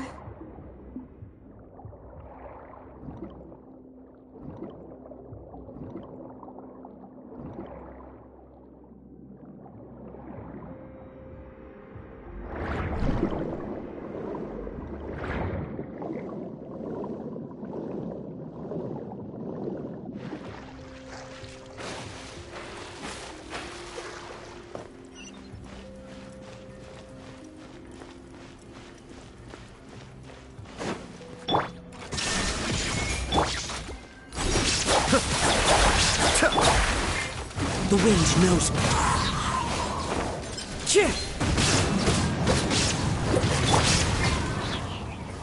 Stabilize!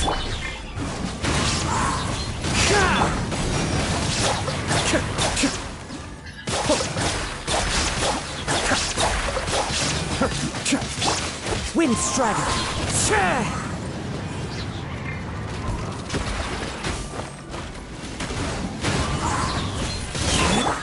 There is no... Be still.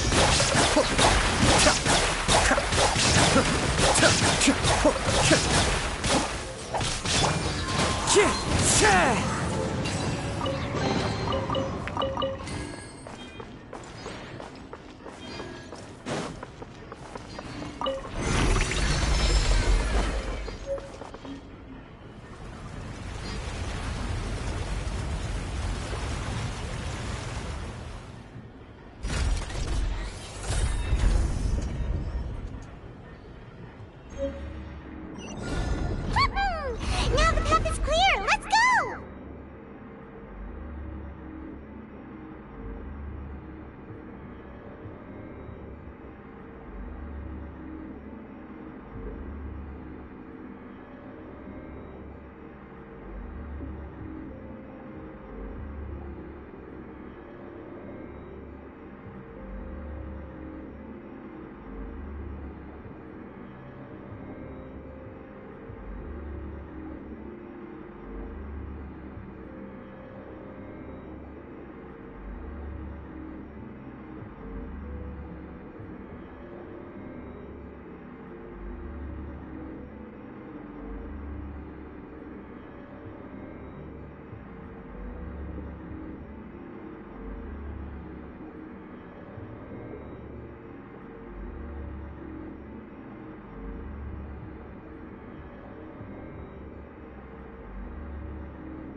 Gather!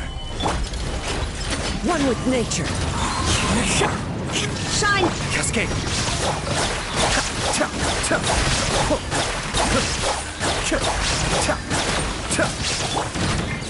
The wind knows me.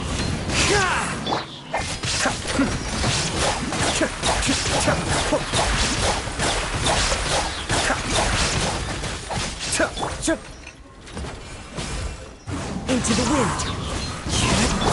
There is no escape!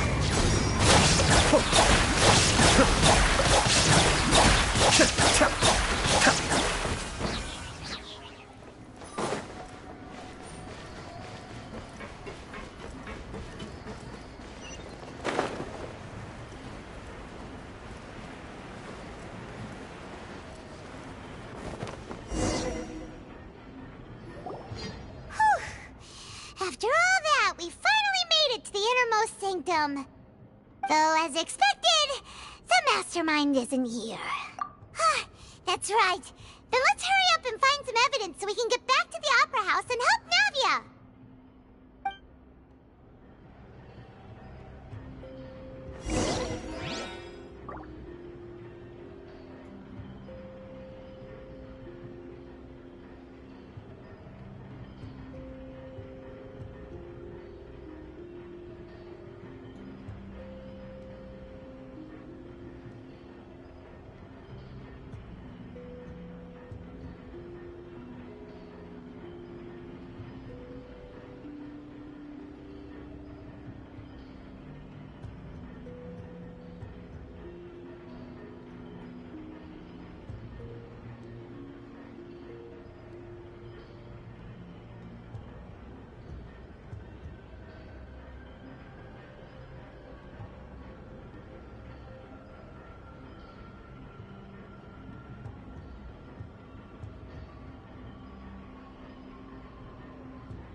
What's all this?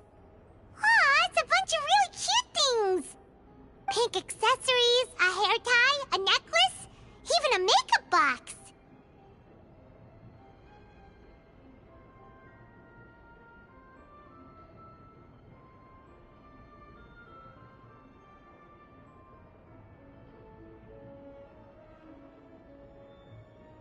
Oh, Paimon sees it too, but why are all these cute things labeled with different girls' names?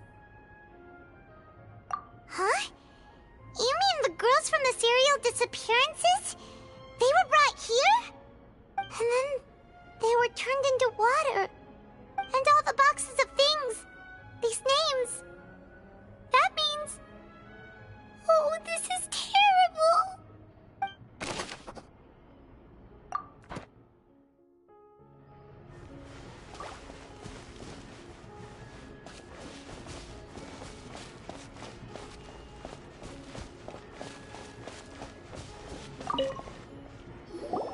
Let's see what's written here. Nothing escapes Detective Paimon's eyes.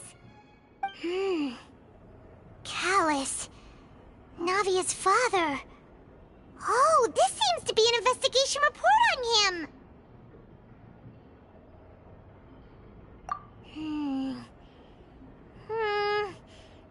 Yep, it's about finding someone to assassinate Jacques and Callus because of a lack of confidence that Jacques himself would go through with it. This should prove the existence of the third person, right?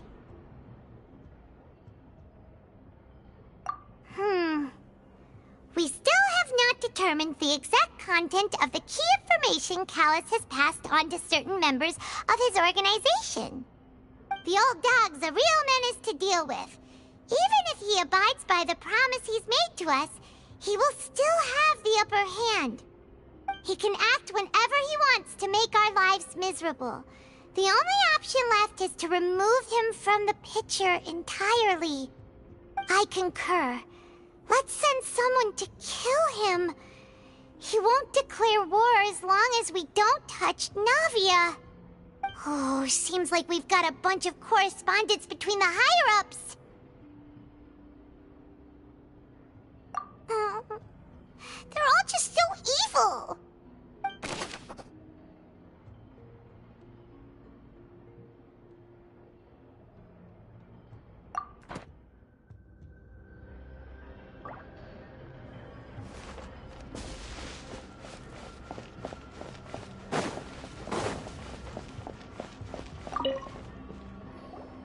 Whoa! There's so much synth here! And so many bottles of ingredients that probably just contain the waters of the primordial sea. Mixing in progress. Ready to drink? Stock sample? Huh. They've also got all the synth pretty clearly labeled. Whoa! There's even fruit-flavored synth? Yep, it's super obvious.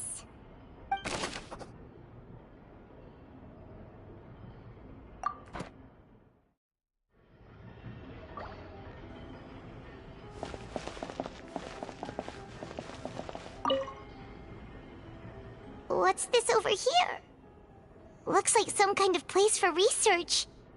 Experiment number 16 aims to verify Jacob Ingold's research conclusions on the primordial sea and use his theory as a foundation to achieve a breakthrough. The experiment was a failure. No individual managed to resurface from the water from the primordial sea. Female specimens 22, 23, and 24 were dissolved.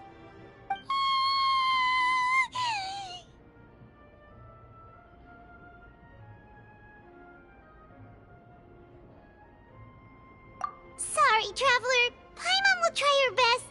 It's just that Paimon's never read something so scary before. How can someone write something that terrible in such a matter-of-fact tone? You read the rest. Paimon's too scared to keep going. So that's why he did all of these experiments. Wait, did he really think he'd be able to find a way just by dissolving people over and over? That's just insane! Huh? Isn't that the name you heard by the fountain? Paimon thought he was an eyewitness in the serial disappearances case.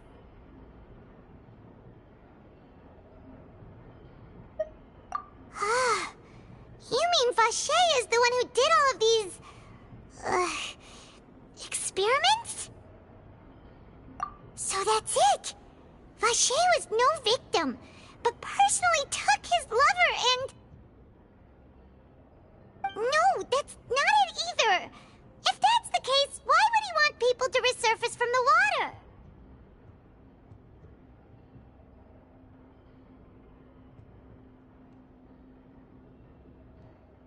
In any case, Paimon will write it all down.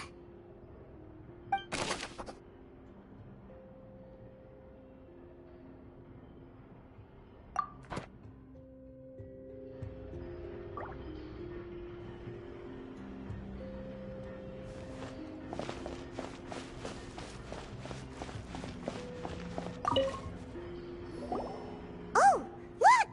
There's an important-looking basin over here, and it's full of water!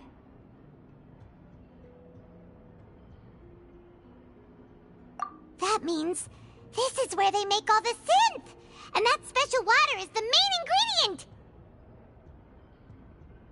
If you dilute it with normal water, you'll get synth, but the pure stuff can dissolve a human! Paimon will take notes on this incriminating evidence.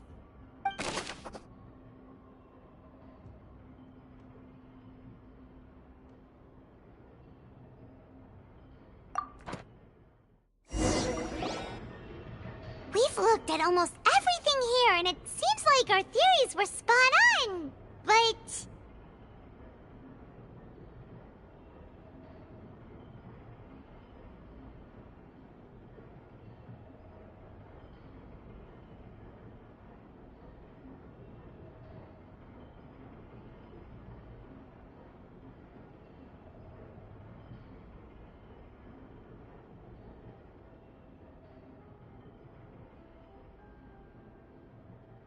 yeah, we haven't found anything that reveals his true identity. No wonder even Neuvillette wasn't able to find anything. Whoever it is probably destroyed everything to do with that name a long time ago. That way, even if we bring all this back to the opera, we won't be able to identify the true culprit. Sure thing. Paimon won't admit defeat to this guy either.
We'll find something for sure.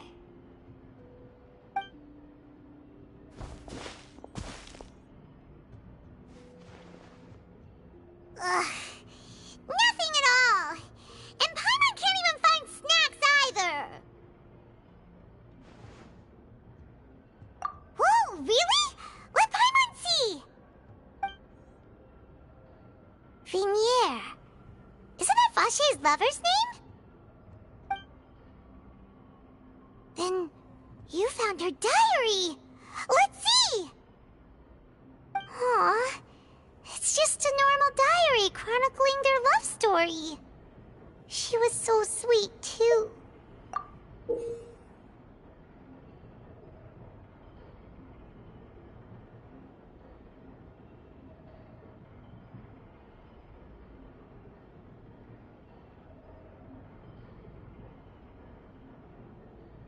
So many! A whole page's worth! But they're all crossed out. Was she unhappy with all of them? The final name she decided on was... Marcel. Wait, but Marcel's pretty old. Has this case been going on for so long that he's Vache and Vinier's grown son?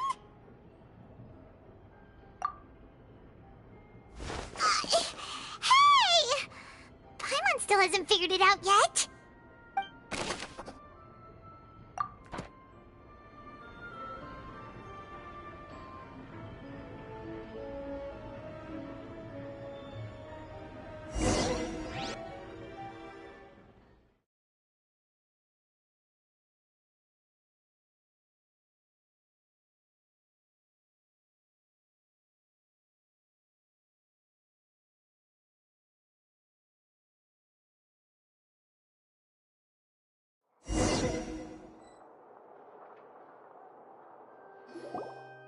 And whose image do you see, Marcel? Is it a man named Vacher? Oh, so you do know that name.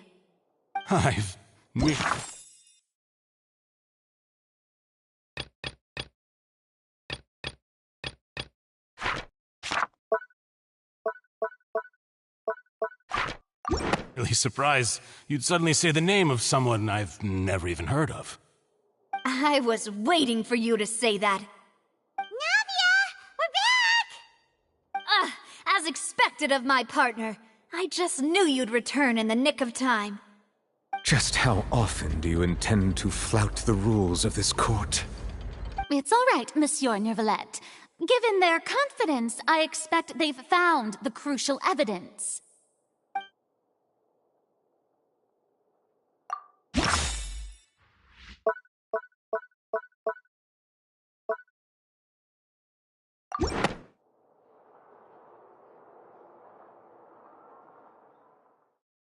But the truth of it, Marcel, is that you've always been Vacher.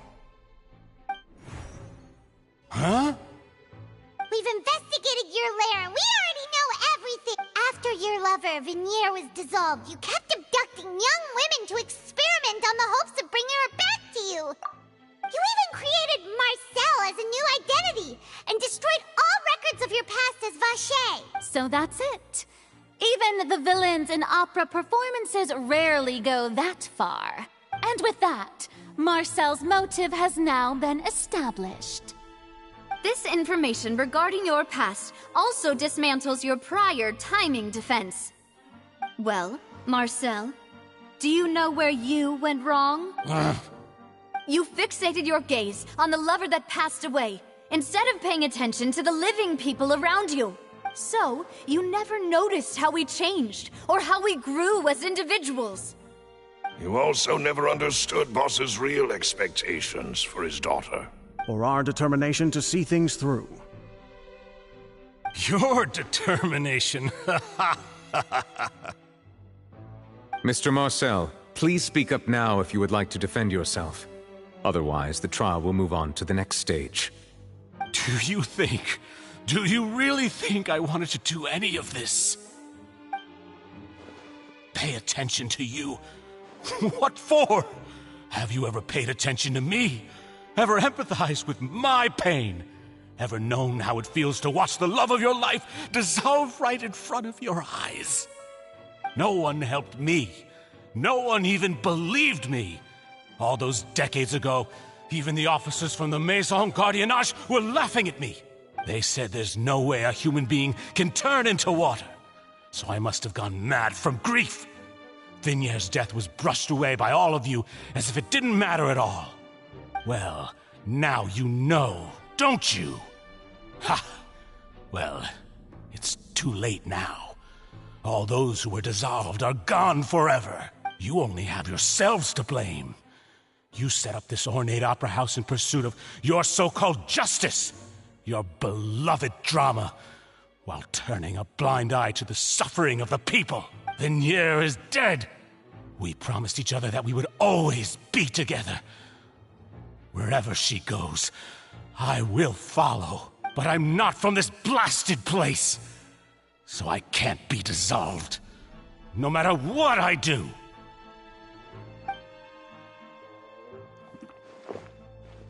Hey, is that water from the primordial sea that he's drinking? I can't dissolve! Can't dissolve! Can't dissolve! Do you all see? I can't go! I can't follow! So if I can't go where she is, what choice do I have but to try to bring her back? I did all of that, and in the end, that accursed Callus still got the better of me. I spent my entire life living on pins and needles, only to get stabbed by his idiot daughter at the very end. The suspect is exhibiting signs of mental distress. Guards, please restrain him. Don't touch me! Don't anybody come near me. I still need to save Venier. I promise. We made a promise. Venier. Please, Vignere, don't think badly of me. All I want to do is fulfill our promise. At this point, the verdict of this trial is clear. With Mr. Marcel's conviction, the charges against Mr. Tartaglia no longer have any basis. Fine by me. I was in a bad mood, but after a show like that, I'm actually feeling pretty good.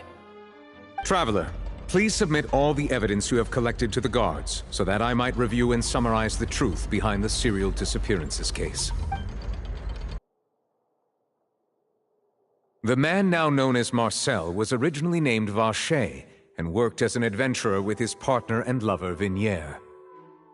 During an underwater expedition, Vignere accidentally came into contact with water from the primordial sea and was dissolved in front of Vacher as a result.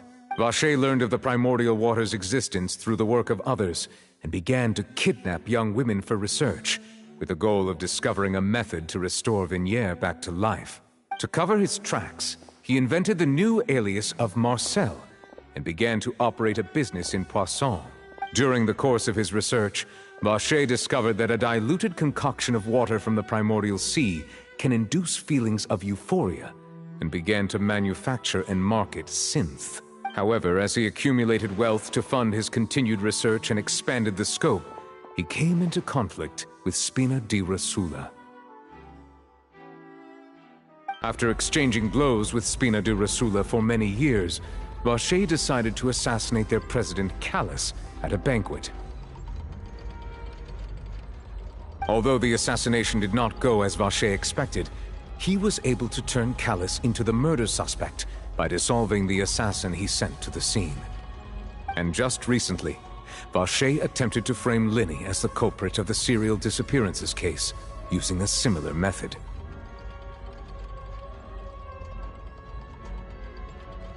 However, his attempt to frame Linny failed, and the power of water from the primordial sea became public knowledge.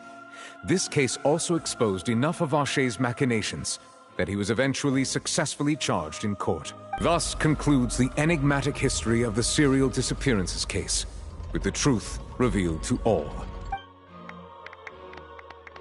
The Oratrice will now deliver the final verdict regarding the charges against Mr. Vacher.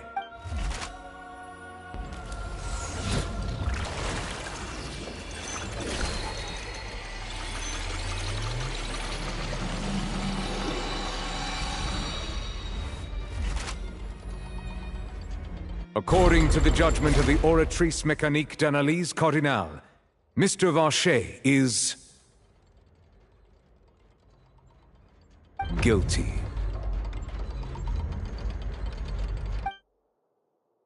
Guards! Take Vacher away. Good. It's what he deserved. With that, the serial disappearances case is over now. We really just witnessed history. Who would have thought the true culprit would be such a polite and well-spoken guy? Yippee! We helped Navia bring the bad guy to justice! He's hurt so many innocent people, and now he's finally getting what he deserves. Huh? Are you okay? Demoiselle, you were absolutely brilliant. The day our late boss had always hoped for has finally come. You can rest easy now, knowing justice has been served. Yeah. It's finally over. It's all thanks to you guys. And my partner. See, Papa? Spina di Rosula's still doing well with me at the helm. Well now, hasn't this been a most delicious piece of drama? The villain has been caught, justice has been served, past wrongs have been righted, and it's a big ol' happy ending. Since it's been such a great show, I'll just let the false accusations against me slide. Either way, I've still got some business to attend to. So, if you'll excuse me... Please wait just one moment, Mr. Tartaglia. What now? None of this has anything to do with me. According to court protocol, since this trial was initiated due to a charge against you, a verdict must also be made regarding the initial charge before the trial can conclude. Oh, come on. Is this really necessary? Haven't you already caught the real criminal? Isn't it time for side characters like me to exit stage left? Please respect the laws of Fontaine. This has always been the rule. All right, but this sure is a lot of hassle. All I need to do is stand over there, right?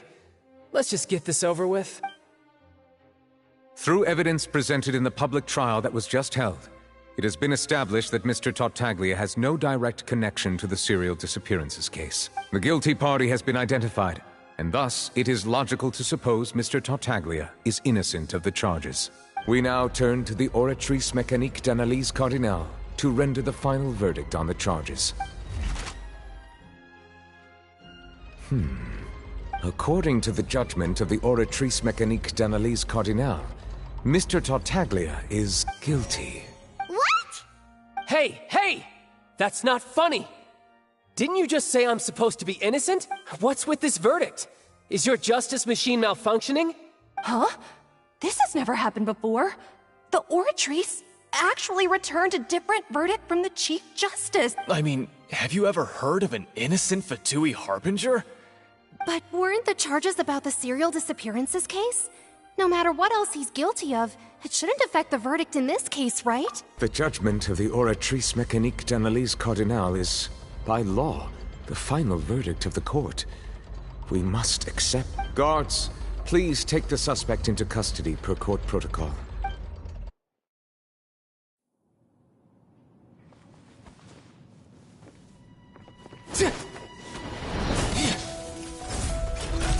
So this is how justice is done in Fontaine. What a joke. You've got your rules. Well, I've got mine too!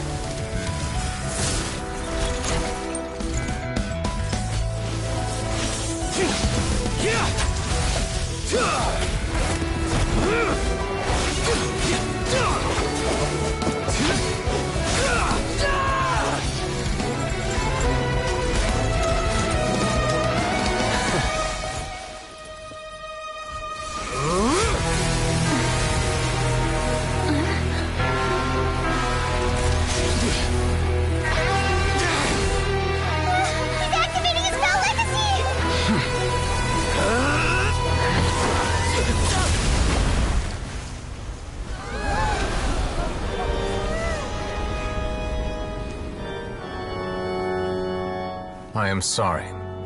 If you have been wronged, we will find the truth. But the rules of the court must be upheld.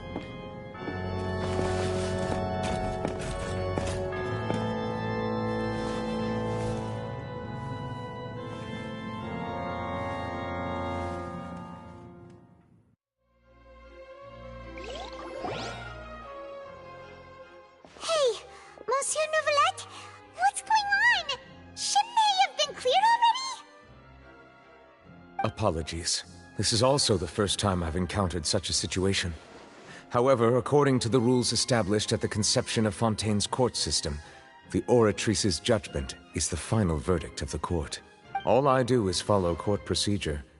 As for why the Oratrice arrived at the conclusion it did, you should probably ask someone more knowledgeable than me. Why are you looking at me? I had nothing to do with it! I don't know what happened there either! Hey, stop staring at me! What does Lady Farina mean by that? She says she has no idea either, but that's impossible. Didn't she create the Oratrice herself? Yeah, so are the verdicts reliable or not? Can results like this really be called justice?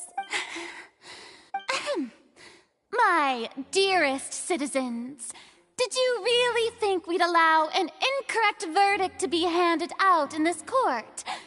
Did you really believe that the judgment could be mistaken or be the result of some sort of random mishap?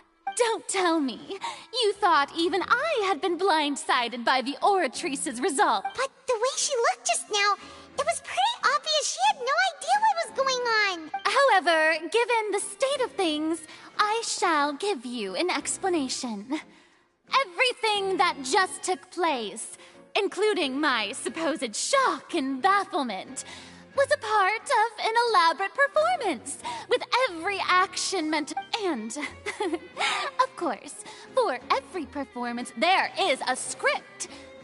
If you thought Child had nothing to do with the serial disappearances, everything he's done not to mention the danger he poses, are beyond ordinary. All shall be revealed in time. Now, having said that, although I hate to leave things... So she chose to make her escape after all, did she? So you're saying we shouldn't put much stock into what she just said? She probably just put on that performance to save face. As for the truth, however, please be assured that I will continue to investigate this case in a personal capacity. Just as I promised, if the judgment has been incorrect, we will do our utmost to clear his name. All right. Even though we feel pretty badly for him, we'll take your word for it for now. After all, he's done plenty of bad stuff, so he should have known he'd go to prison someday, right?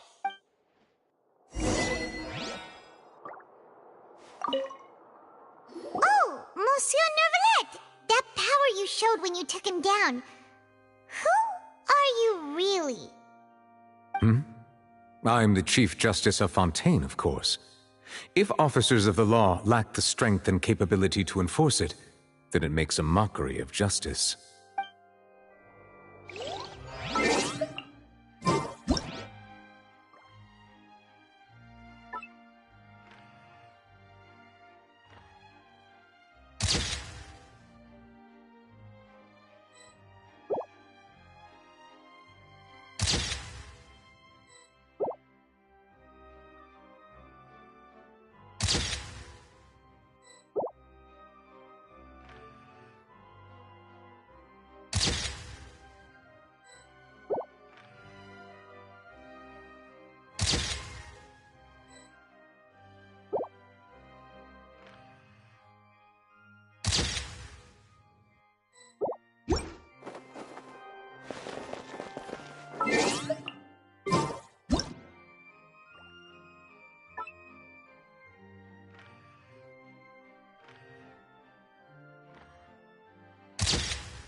Inactivity serves no purpose whatsoever.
All the world holds dear is but a backdrop of constant motion. I stand before it, alone and unchanging.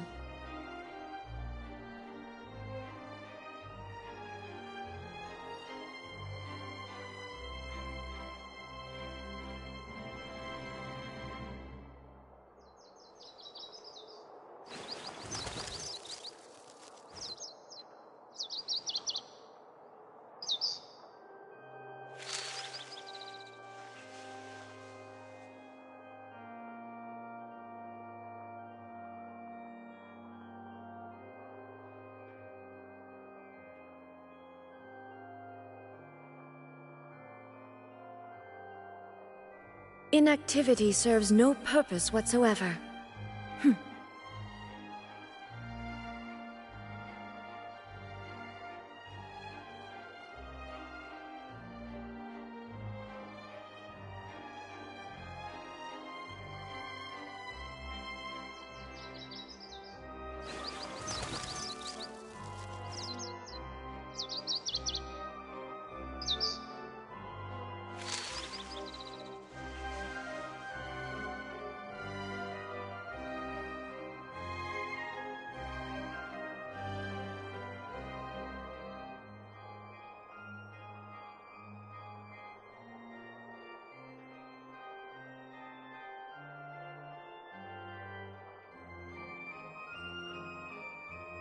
The world remains constant over the centuries, but human life is like the dew at dawn, or a bubble rising through water. Transitory.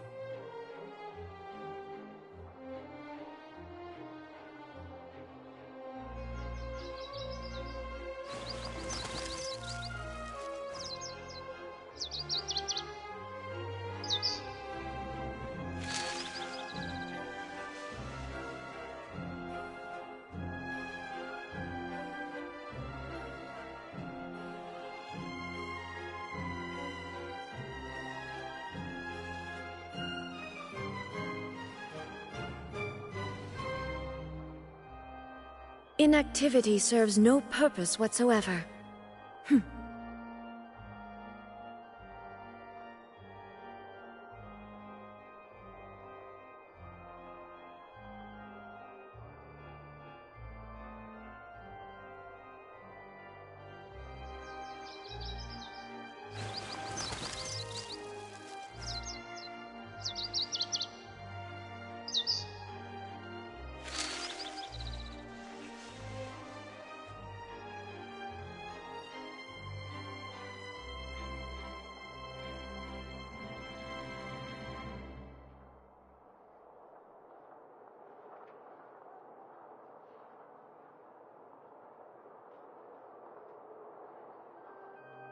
The world remains constant over the centuries, but human life is like the dew at dawn, or a bubble rising through water.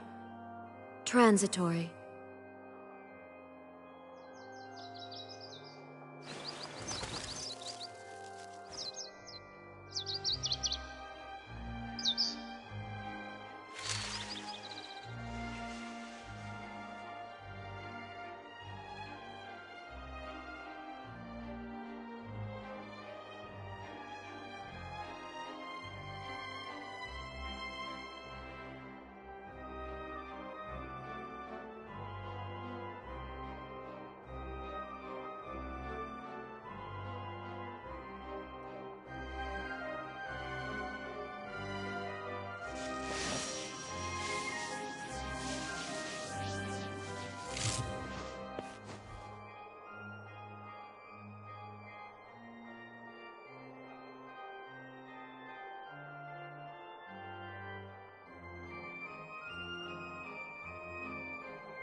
All the world holds dear is but a backdrop of constant motion. I stand before it, alone and unchanging.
The world remains constant over the centuries, but human life is like the dew at dawn, or a bubble rising through water. Transitory.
Inactivity serves no purpose whatsoever.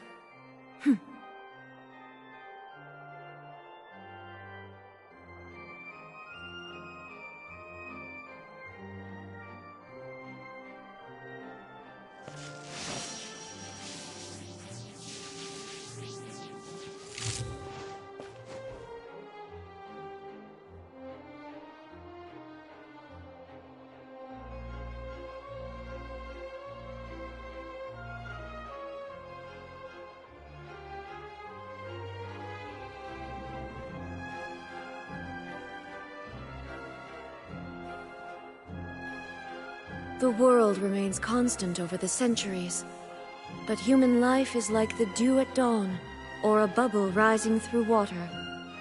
Transitory.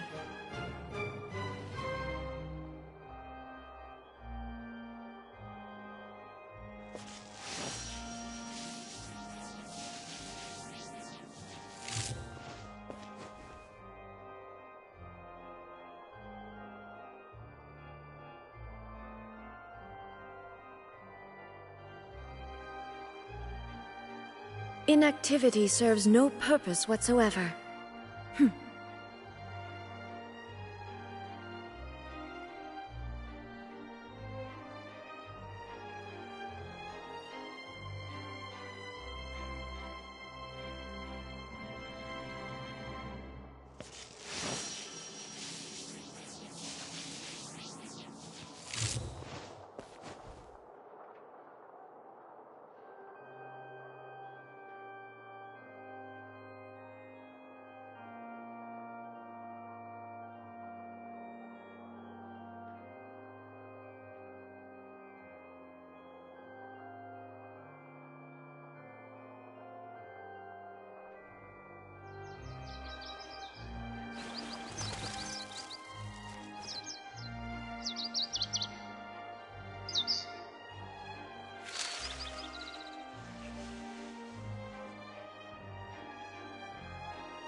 All the world holds dear is but a backdrop of constant motion. I stand before it, alone and unchanging.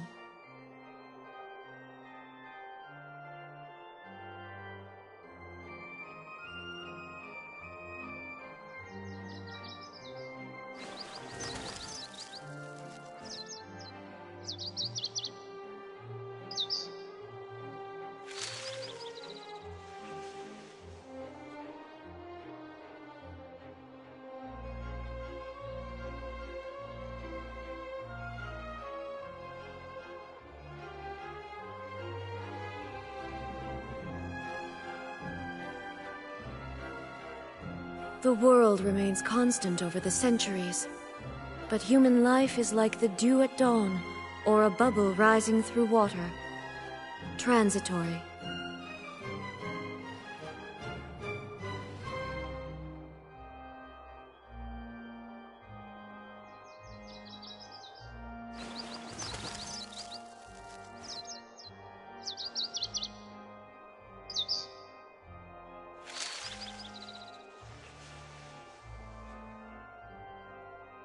Grind down!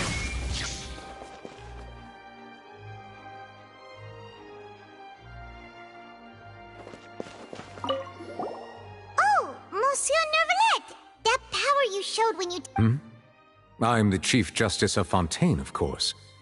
If officers of the law lack the strength and capability to enforce it, then it makes a mockery of justice.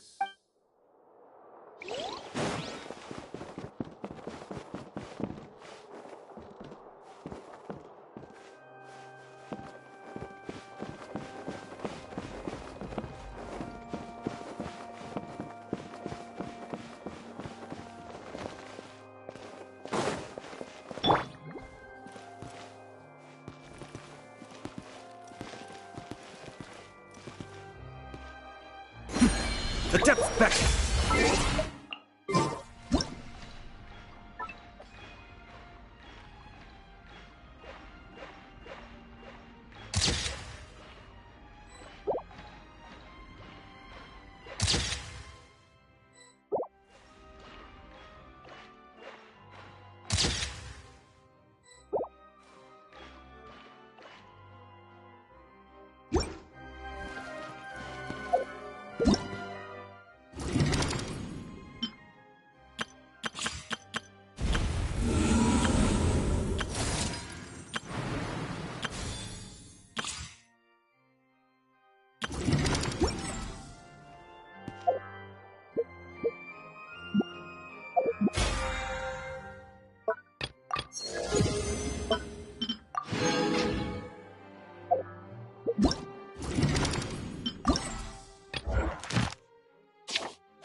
I'm sure I've forgotten something.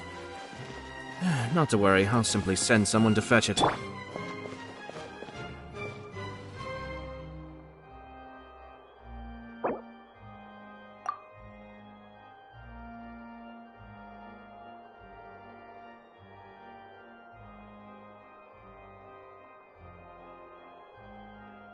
All the world holds dear is but a backdrop of constant motion.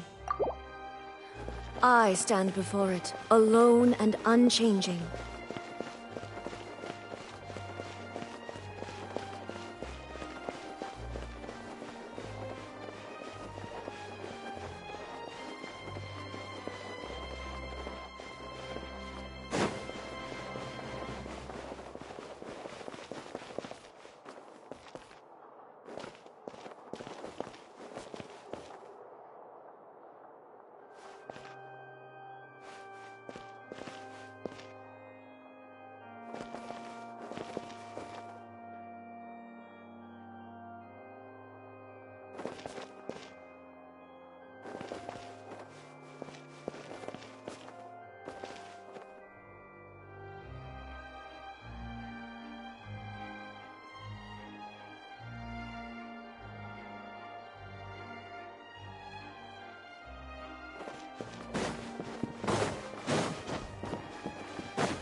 Showed when you took him down.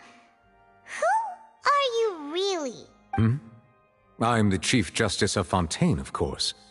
If officers of the law lack the strength and capability to enforce it, then it makes a mockery of justice.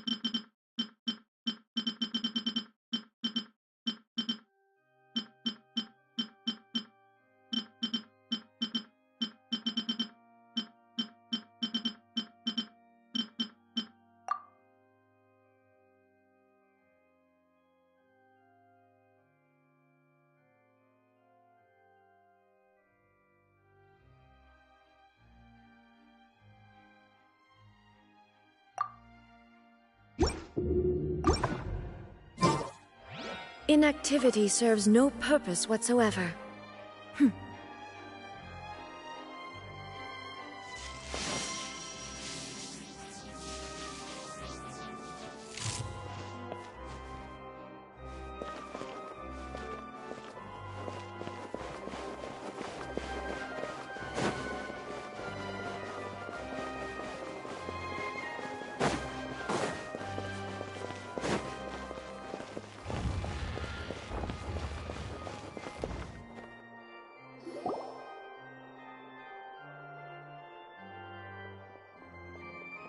Hey, what are you doing? Quick, stop him! Traveler! Hey! Traveler! Marcel! What are you doing over here? Stop resisting arrest! Cease, or we'll add another charge to the list! No, wait! I just want to ask the Traveler something. I'm not looking to run away. Please, just let me ask this one small thing. Go on. Thank you. I was being led away when I finally realized something. Where did you first hear the name Vache? I erased all records of that name. So, unless... Are you still trying to prove your innocence? Give it up. You've already been convicted. Really? You did? You're sure? You met her? But how could that be? How did you manage to do it? The Fountain of Lucine? Then she's been so close to me all along. And I just never... Please give me a chance to talk to her again. Just let the Traveler take me to the fountain to see her one last time. This is the last request I'll ever make in my life. You can do whatever you want to me afterwards. I don't care. What? Give an inch and you want to take a mile? Do you think serial killers get to make requests like that? Paimon agrees. Why should we give him what he wants when he's only done a ton of super terrible things? This request, is it worth as much to you as your life? Of course! Wait, no. It's worth even more than my life. Humans. Will they betray the instinct to live just to satisfy spiritual needs? Very well. I will grant your request. Your Honor, I fear that... I will go with him. You do not need to worry about any escape. In that case, I shall leave him in your most capable hands, Chief Justice. Thank you, Your Honor.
Is this the place? You said she's here, but what do I need to do to see her?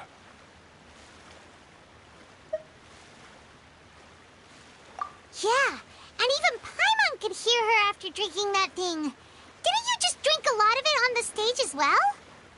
Oh, in that case... Vache! Ah! Yes, that's it! So you heard it too! Vignier, it's me! It's me, Vache! Vache? Vache! I'm here! Where are you, Vignier? I'm coming for you. I'm finally here for you. Hey, wait! Be careful! Hey, wait!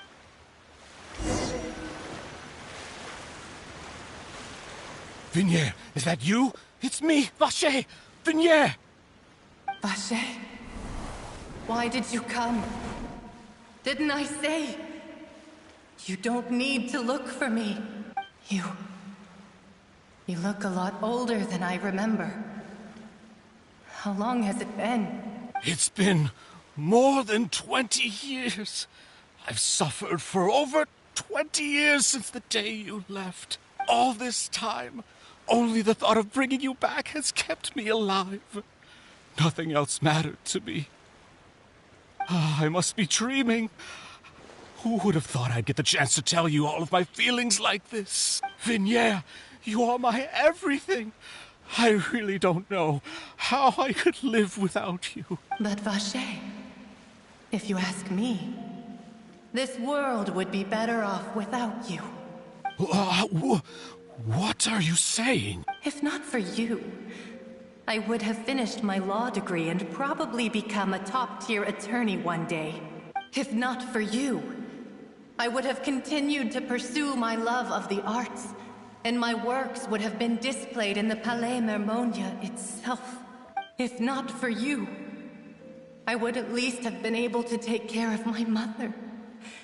And she would not have grown old and died alone, with nothing but the tears on her cheeks. It's all because of your selfishness, Vache. It's all because of you. You... Wait, you are not Vignier. Who are you? You're right. I am not Vignier. I am the sacrifices. Every woman who died by your hand, as our bodies dissolved, our consciousnesses flowed back to the primordial sea. Our thoughts circulated endlessly within the primordial sea, and we were no longer individuals.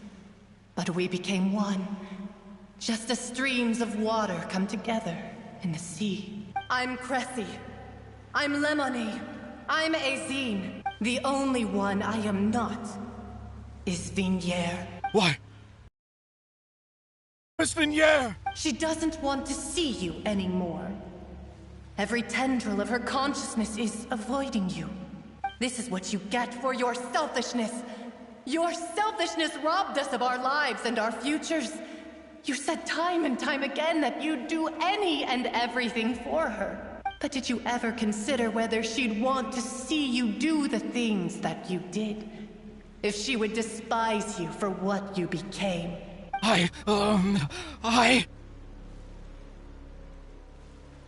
You are a liar, a heartless murderer, and a cowardly narcissist.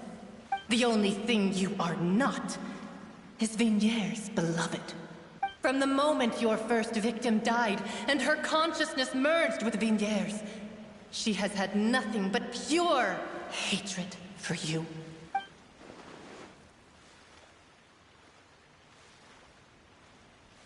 No! Vignier! She can't hate me. Let me see her, please. Have mercy. You still don't understand. When I said don't look for me, that came from the real Vignier. She really doesn't want to see you anymore. But on top of that, she also said that because it's her final drop of pity for you. She said that because she knew that if you did come here, we will show no mercy to you. Vache. Vache? Vache. Vache. Vache. Vache. Drown.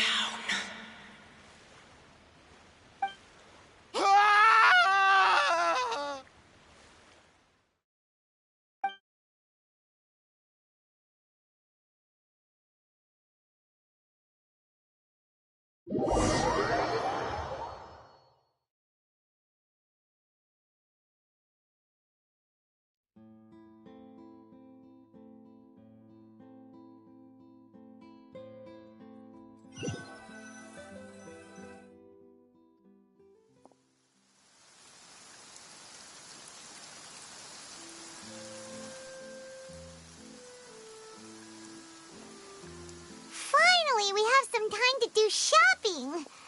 Gosh, it's really been a long time since we've been able to relax.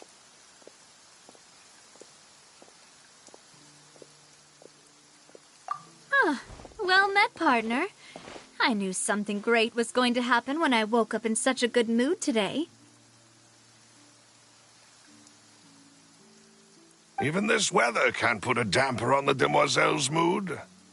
It's a pleasure to see you both again. Oh, hey, Navia! It's been a few days. Paimon's already started to miss you. Oh, now that I believe. I'm easy to work with and always bring home the bacon. Who wouldn't treasure having a partner like me? Sounds like you're really enjoying life these trial? It's just been one thing after the other. I've been making non-stop trips between Poisson and the courts in Sen. Everyone from Spina di Rosula organized a memorial for my father.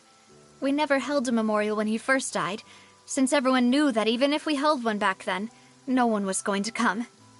This time, though, everyone in Poisson, and even many people from the court, all attended. So his name's definitely been cleared now. That's what we like to hear. It's been the dearest wish of Demoiselle all along.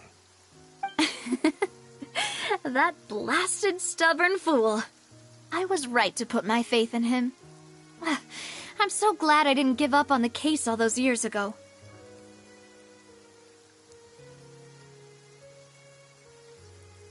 Oh, by the way, I ran into Charlotte just after I left the memorial service. Well, maybe it'd be more accurate to say I knew she would be there, and there was no way she'd just let me go. Huh? So you know Charlotte too? The Charlotte? Journalist from the Steambird? Yeah, way back when I first became the president of the Spina di Rosula, she was all over me. Wouldn't take no for an answer. I believe the story was called The True Heart of Darkness, Secret Tales of the Yellow Rose. To be fair, though, it was a really flattering feature. So, we've been on pretty good terms ever since. She was trying to lean on our friendship to get me to do an exclusive piece on the serial disappearances case. Oh yeah, she told us about that. She's always been super interested in that case, so now her wish has finally come true too. Anyway, I told her to make sure that when she writes about you guys entering the opera house with the critical evidence, that you both sound really cool. Now that's another thing to look forward to. We trust Charlotte's skills with a pen for sure. Oh, and in other news, I also took Clarand out for a meal. Oh, are you two on better terms now? While you were investigating Vachey's headquarters, Clarand gave testimony on my father's behalf. It was thanks to her that we were able to turn the tide. I wanted to thank her. I mean, there's also no point in being awkward all the time, so we took the chance to reconcile with each other. Oh, that's great. Paimon also thought Clarand wasn't actually a bad person. It's always good to have more friends. Anyway, now that the case has finally been solved, perhaps it will slowly begin to fade from the public consciousness. Oh, actually, there's still one last thing I need to do. What is it? I should pay a visit to my father's grave, and tell him the truth of what happened, as well as how it all ended.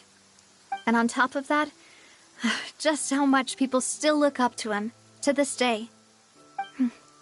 That includes me, too. Miss Navia. Indeed.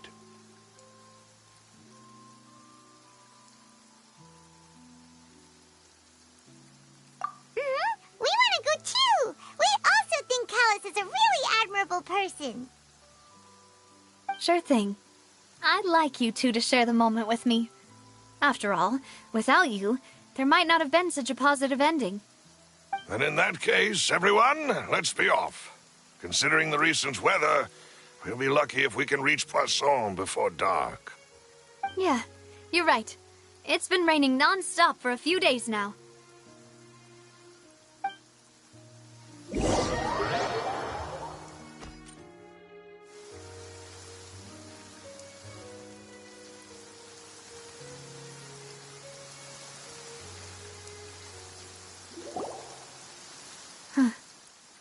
This is where my father's grave is.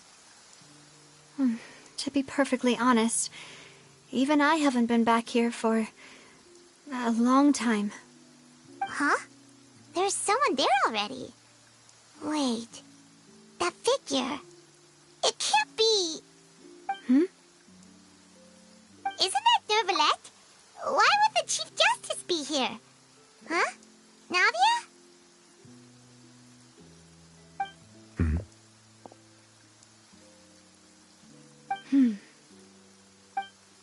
My apologies. I should have asked before coming to pay my respects. Don't say that. Sorry about that. Oh, I was trying to say there's no need for you to apologize. I wanted to show my father how much I've grown. But still, I doubt I've grown to the point that even the Chief Justice would feel compelled to apologize to me over and over. In that case, I will stop apologizing for now. You really could use some pointers on understanding human emotions, Monsieur Neuvillette. In any case, why did you come to Poisson? Well, ever since that day, I've been turning a question over and over in my head. There was once a time when I didn't want to believe that there could be anything more important to humans than life itself. Oh, rather than that, it's probably more truthful to say I didn't believe humans were capable of resisting the most basic instinct of living things. That they could rebel against their own nature, or consider certain things to be more important than their own lives. Which is also why I didn't stop your father from beginning that fateful duel. I believed that a truly innocent man would never throw away his life like that. That there was nothing, should have been nothing more important than one's own continued survival. But Mr. Callis proved me utterly and decisively wrong. If not for his sacrifice, the serial disappearances case would have remained unsolved to this day. Mr. Callis made the choice he did for his daughter, for his associates, and for many people completely unrelated to him. And in the end, from a certain perspective, one could say that he did it all for the sake of justice. A justice that's higher than life itself. So, you asked me why I came here. I just wanted to say my apologies to Mr. Callis in person. I should have noticed all of this much sooner. This regret has filled me with a sadness that has haunted me for days. That high and mighty chair in the Opera Epiclese indeed insulates one from many important things. Spina di Rosula, thank you so much for your hard work and perseverance. I'm sorry for being mad at you before. So, you're actually one of those types that's cold on the outside, but pretty thoughtful on the inside, huh? Sorry about that. Self-expression is not one of my strong suits. Didn't I just say you don't need to apologize? Ah, so Navia and Neuvillette seem to have made their peace as well. Let's not disturb them for now. We can wait till after they're done.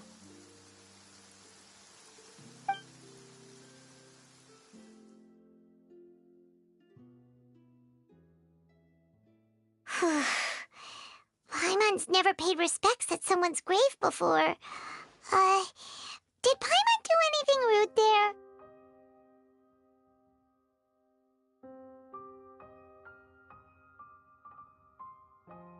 Huh? Oh, Paimon didn't know that was a thing. But Paimon doesn't know what she would do if she can't fly.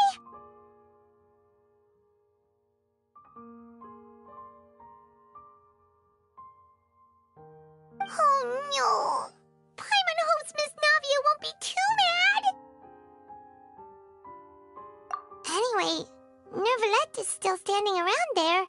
It's not often that we can catch him alone like this, so why don't we go talk to him for a bit? If we can't talk to Lady Farina, we can at least talk to him, right?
Oh, it's you two. Did Miss Navia invite you to come pay your respects to her father? Mm-hmm. We ran into Navia on the streets today, so we just followed her here. I see. Then is there something that I can help you with? Well, it's pretty hard to run into you like this, since you're usually super busy. So we figured we could try to ask you a few questions, if that's okay. Please feel free. Though outsiders, you helped us solve one of the greatest mysteries in Fontaine, and it would be my pleasure to return the favor.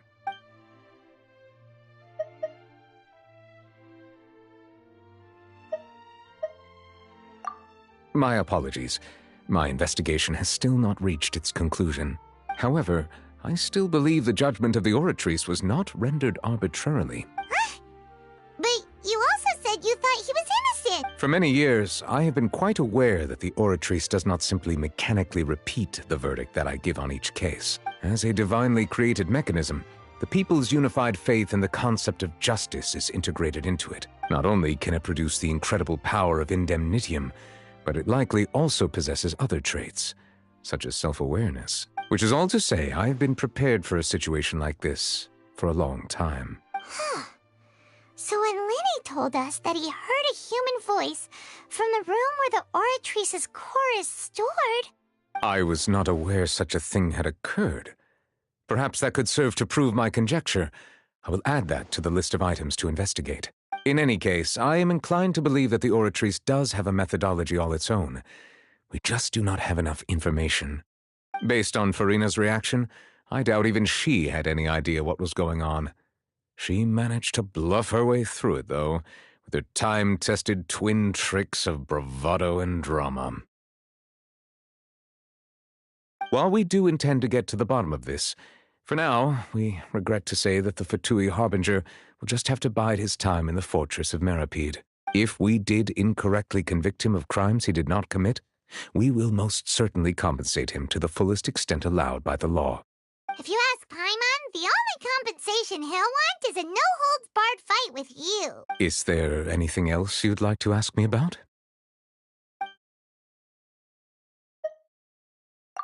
That the sea levels will rise and everyone will be dissolved in water, leaving Farina crying alone on her throne, but the sins of the people will be finally washed away for good.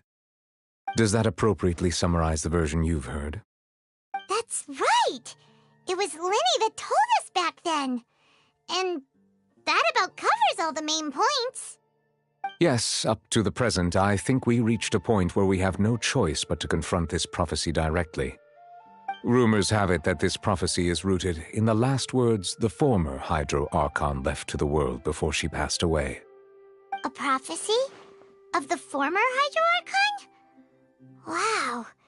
This is the first time that we've ever heard of it. 2 parts of the prophecy have already proven correct. The rising sea levels and the ability of the people of Fontaine to be dissolved. We should be more vigilant and stay on the watch for further signs. Speaking of the prophecy, Farina has also always taken it quite seriously. Indeed, she has been collecting information and intelligence from across Tevat for this purpose.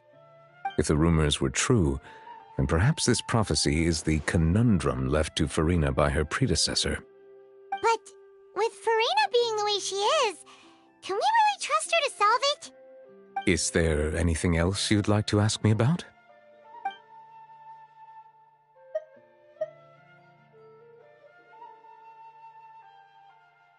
So, at court, the bad guys referred to that special water as water from the primordial sea, but what is it really? Truthfully, that name is already quite accurate.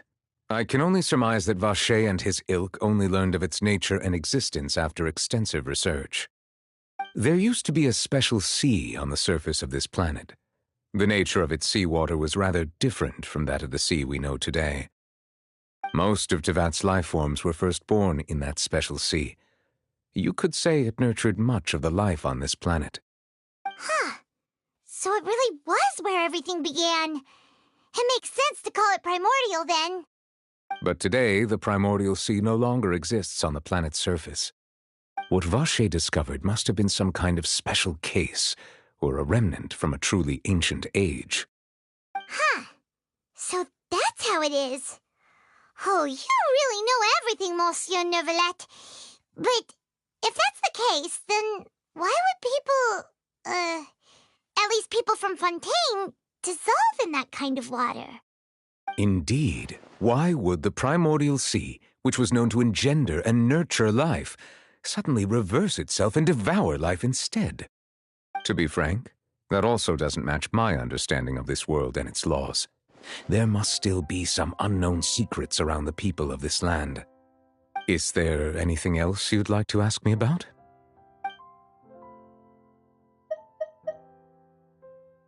Your sibling, another blonde-haired traveler. I'm sorry, but I've never seen anyone who matches that description. If he ever stepped foot in Fontaine, I'm sure he followed our laws to the letter and had no reason to appear on the stage of the opera Epiclese. Is there anything else you'd like to ask me about?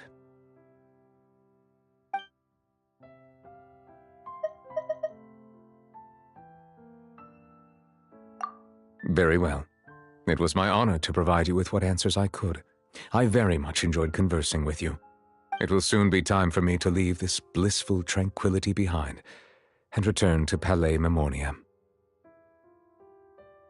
You really are super busy, Monsieur Neuvillette. Paimon thought you only came here to pay your respects today because you had the day off. Crime and villainy do not have the day off, and so justice must work around the clock as well. This is merely the nature of a justice's work. All right. You've got a point. Huh? Paimon just noticed that the rain has stopped.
All the world holds dear.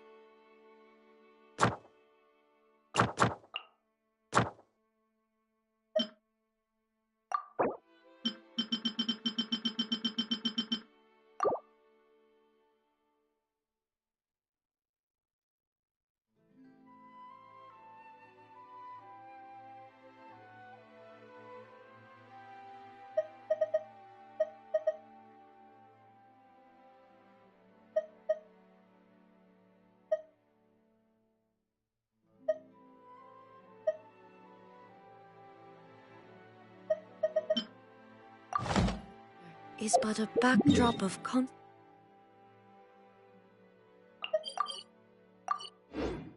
motion.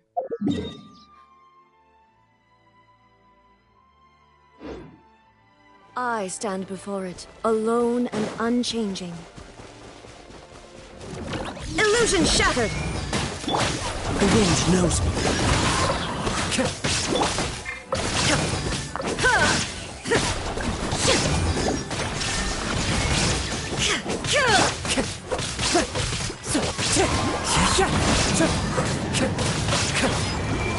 Cascade! Crumble! Shine down!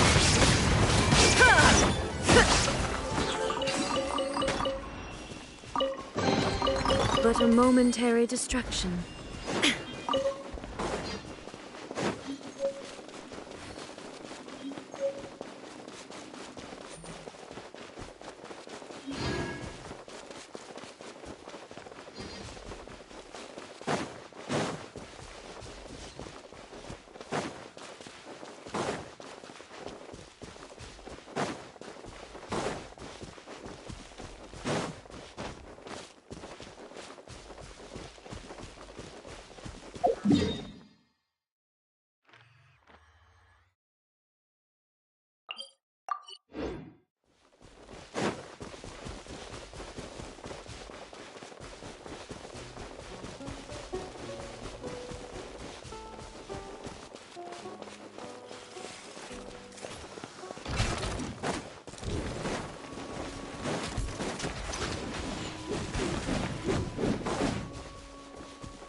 Stabilize!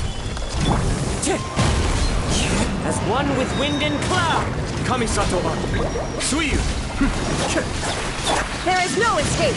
Inazuma shines eternal!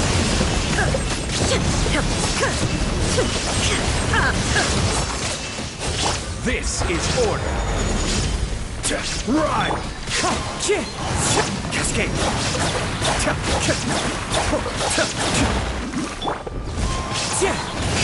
Shine down!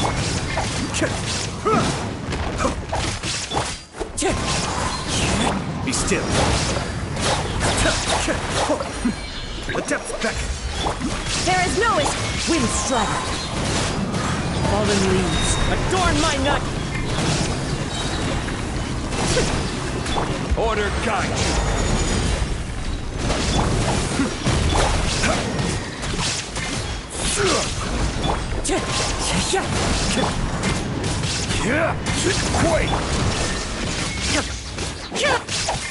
Be still.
Yes.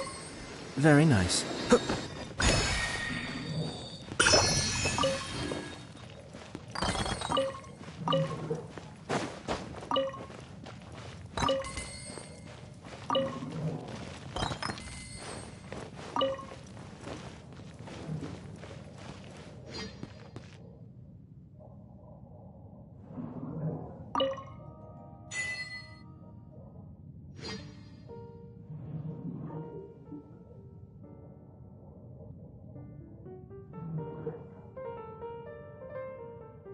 Ah.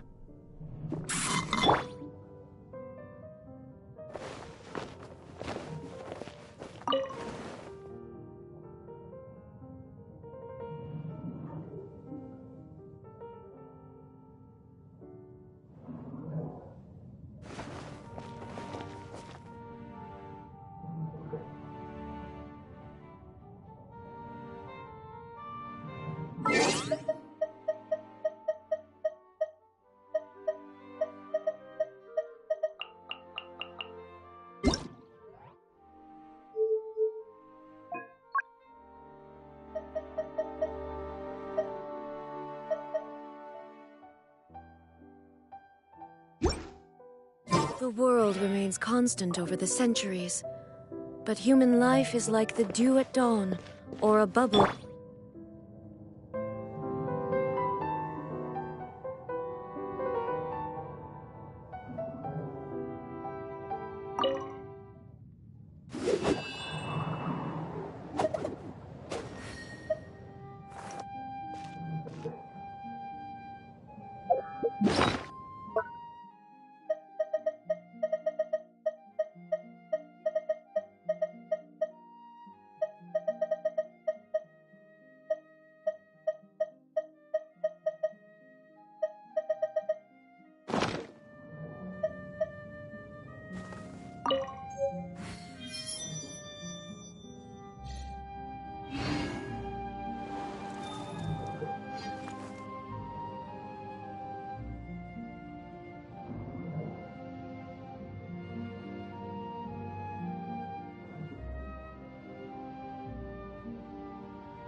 This scenery is wonderful.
All the world holds dear is but a backdrop of constant motion. I stand before it, alone and unchanging.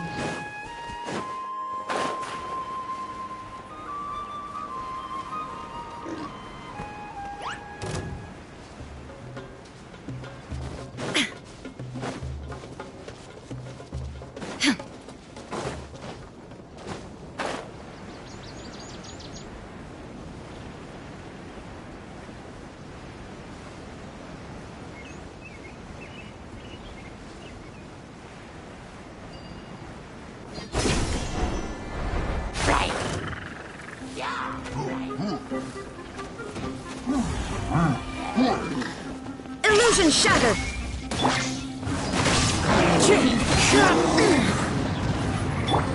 crumble!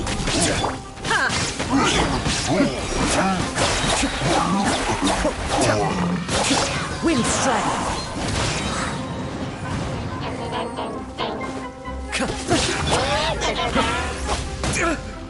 Be still!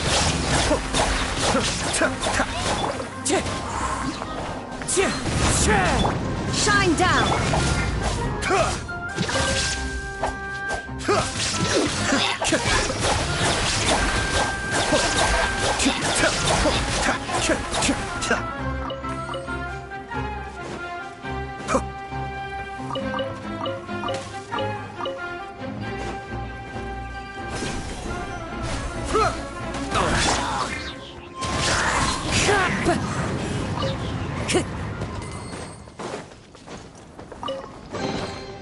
Fateful offering.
Time to go.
Time to go.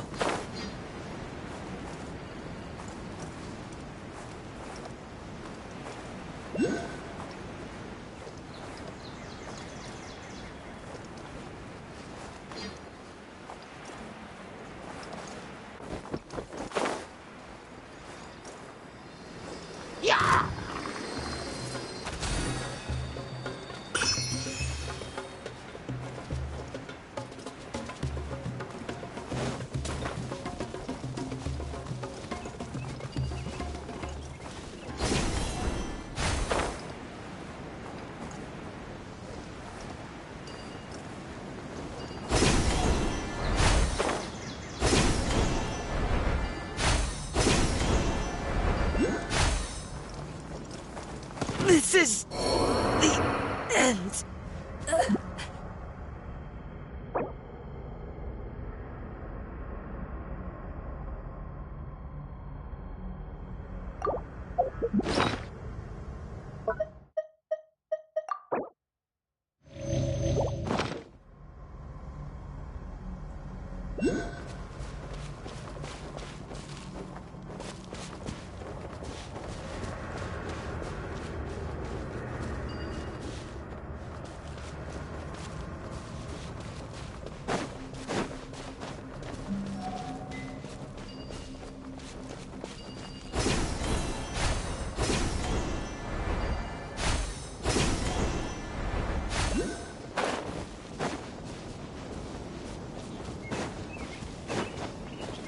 That's close enough. A new punching bag.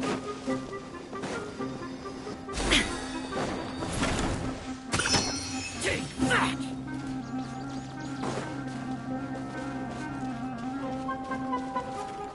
you think you're going?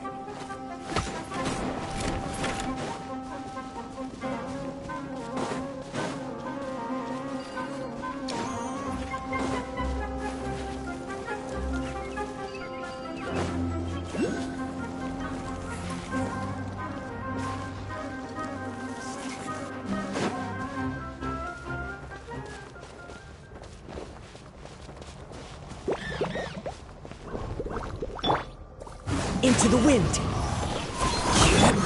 Illusion shattered.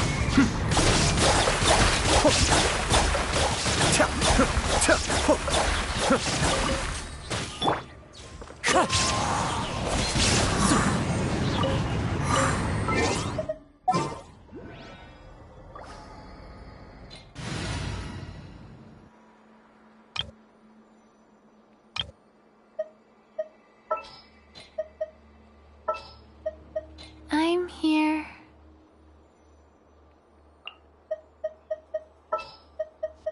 What's that?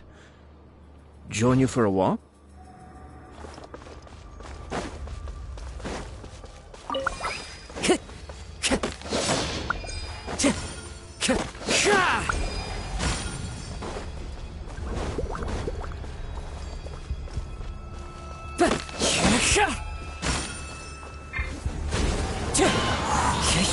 Be still. Rise. Wind strider. It's fine.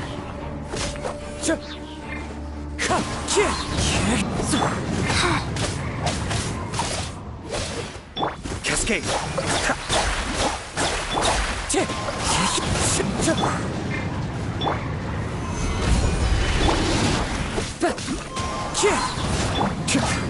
Be still.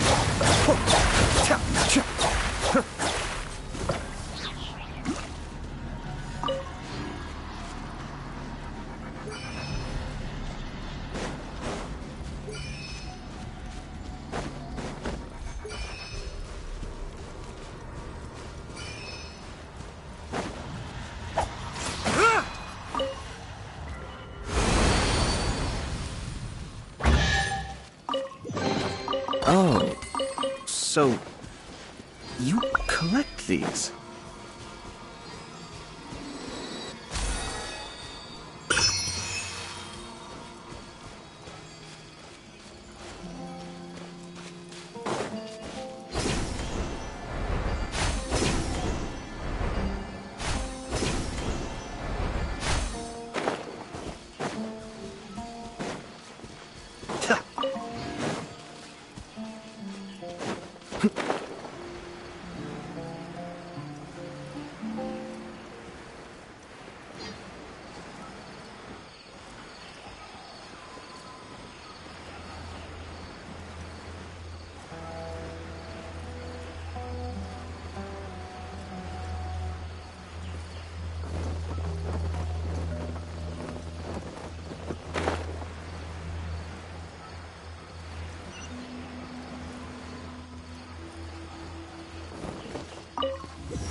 The wind knows me.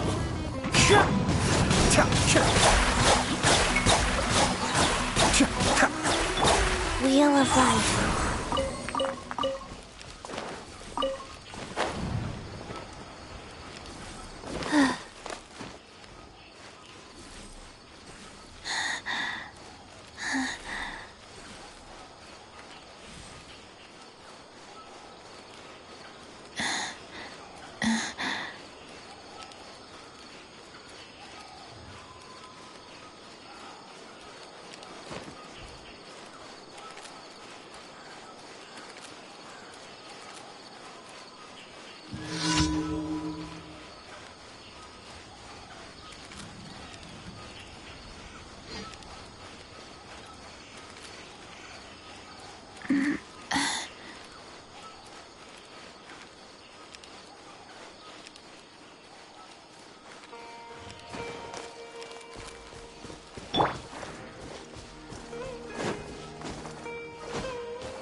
Quake! Into the wind.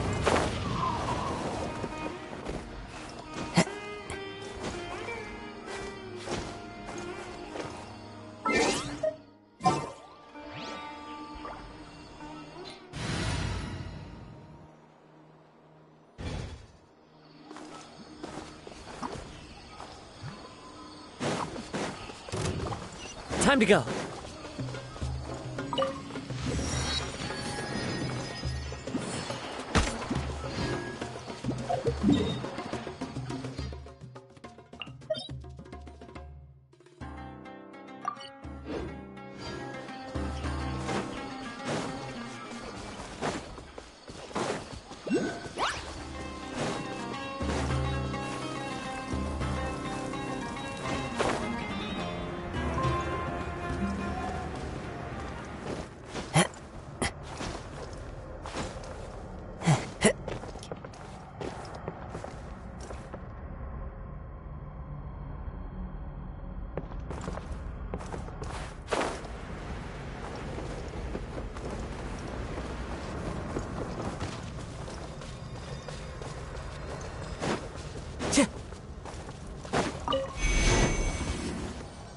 Time to go.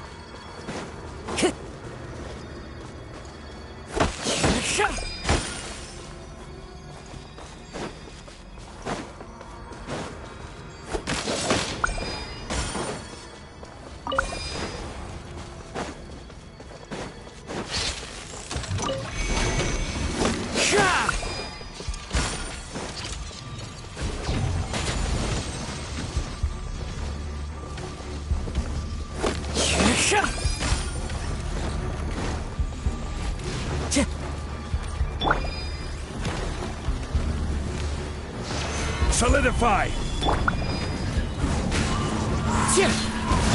Mind the deluge.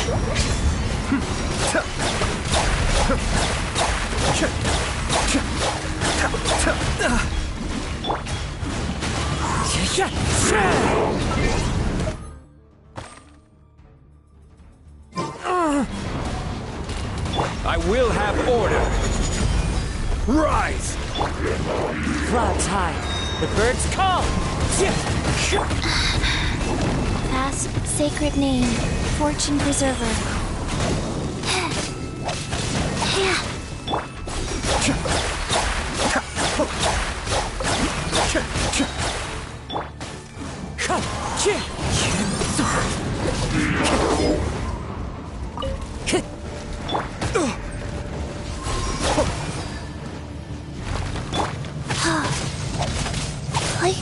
Cold.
Time to go.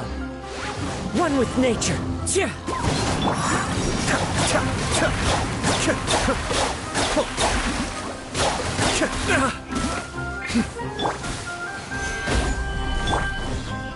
Into the wind.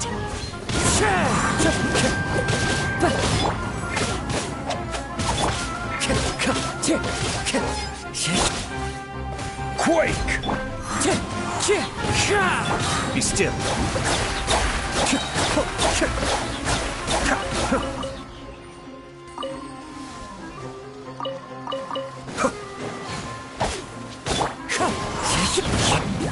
Wheel of life.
Time to go.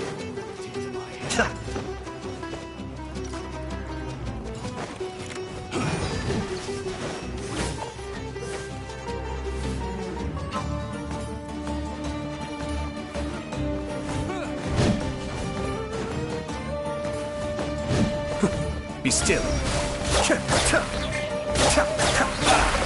Broken. Dodge this. One with nature. Cascade.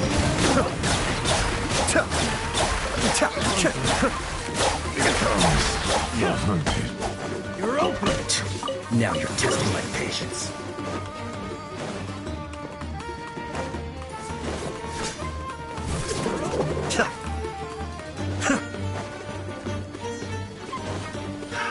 Another test subject.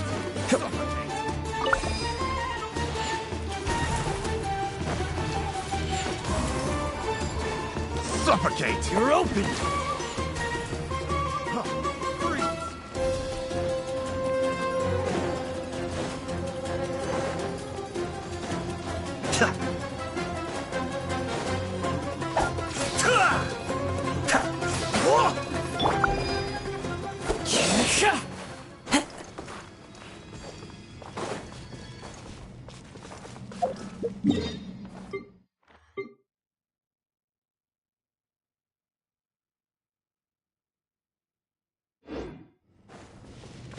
Time to go to work.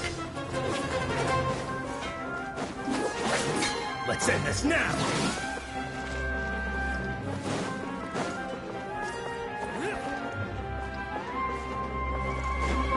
Time to go. You've got.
The wind knows me. As one with wind and cloud!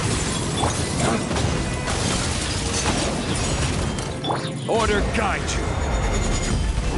Crumble! Shine down! One with nature. Quake!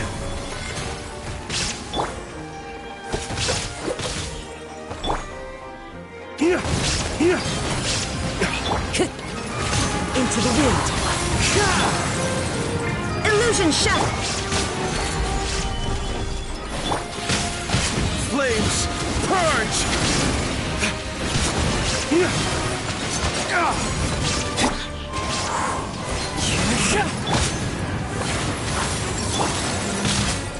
Clouds high. The birds come.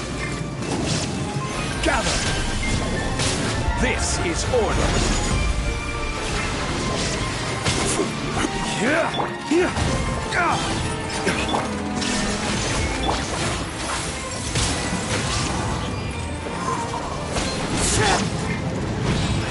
to the wicked!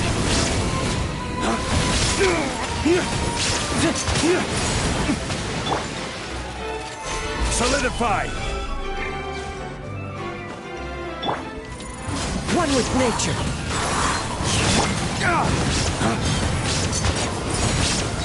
There is no escape! Now you shall perish!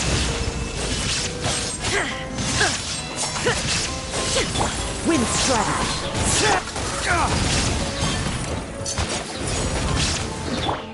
Shine down!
Where did I go wrong?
Illusion shattered!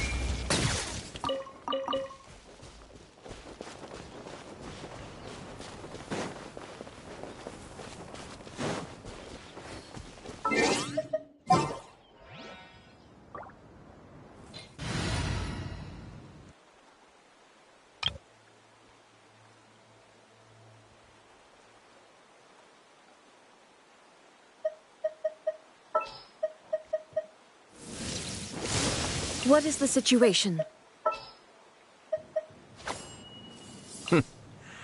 Well, this ought to be entertaining.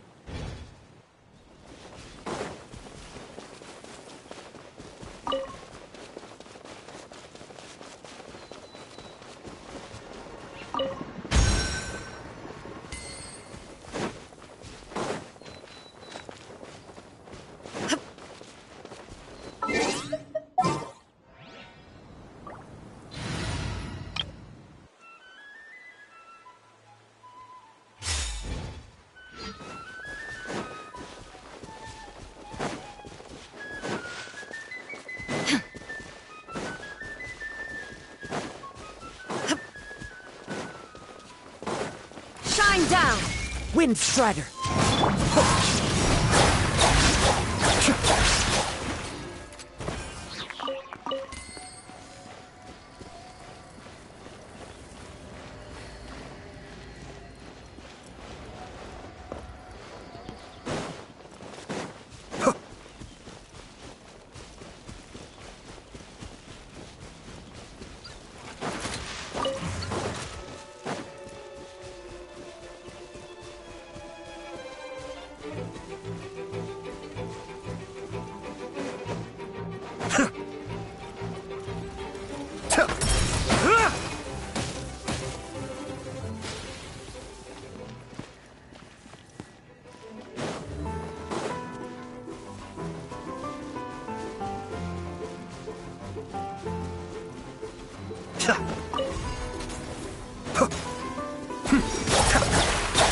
There is no escape!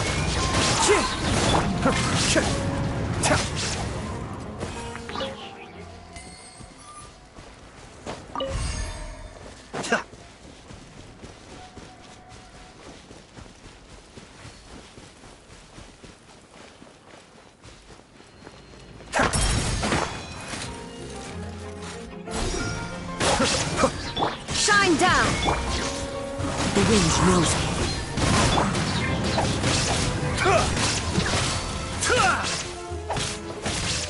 Cascade! Yes. Very nice.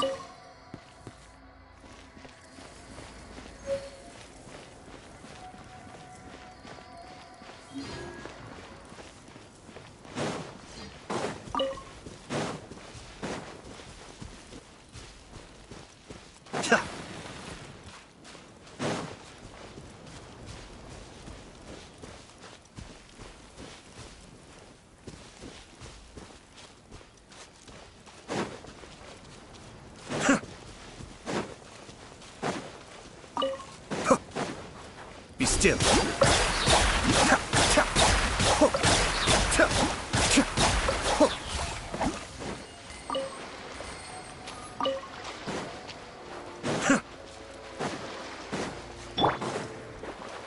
Into the wind. Cascade.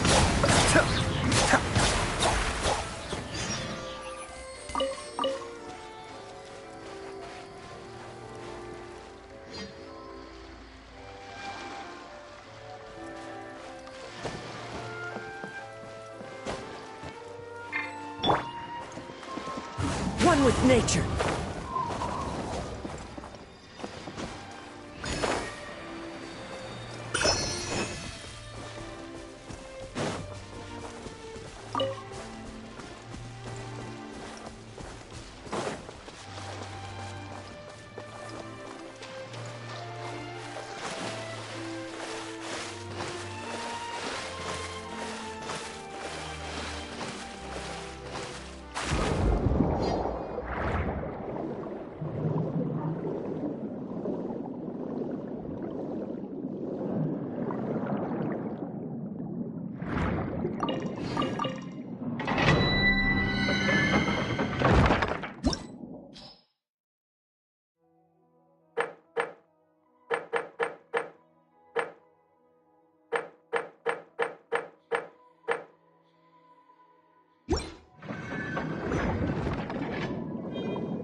help whoever Paimon finds more trustworthy.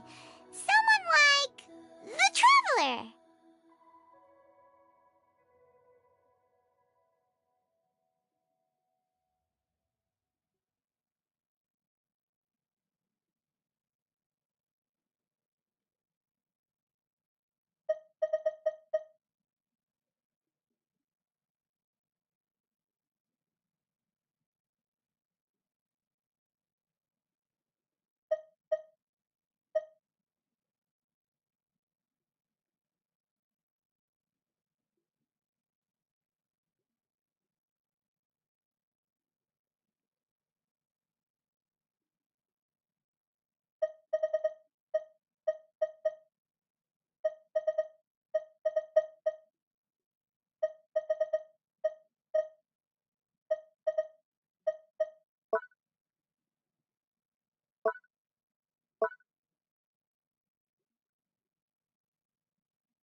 Illusion shattered!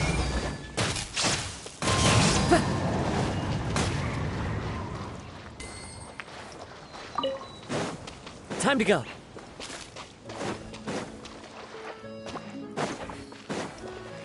Into the wind. There is no escape!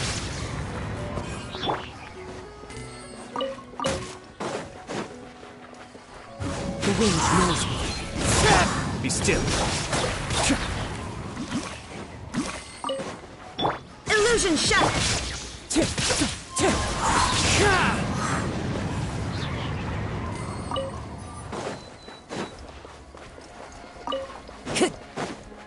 Wind strike!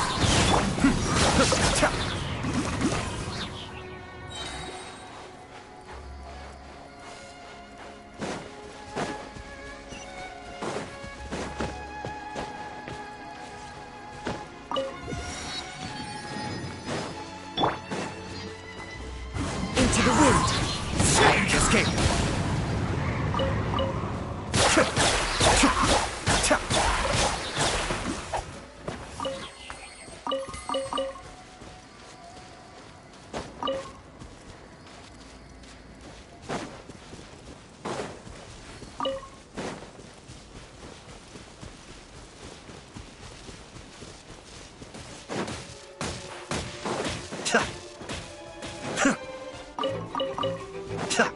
Huh.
Need to end a few enemies?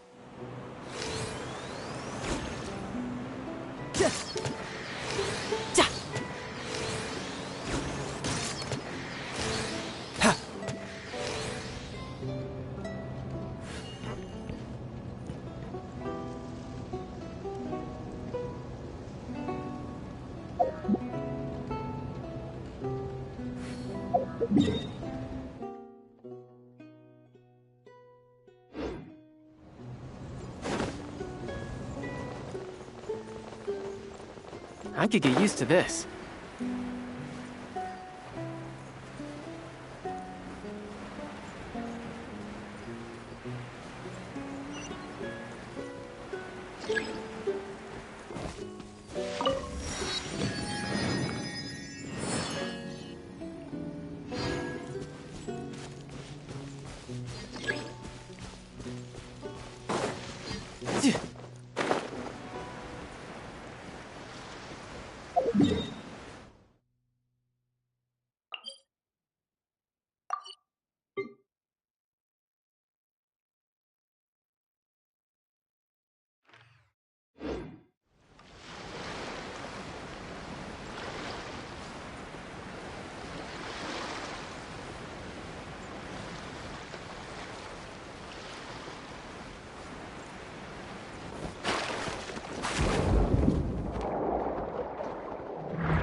Yep.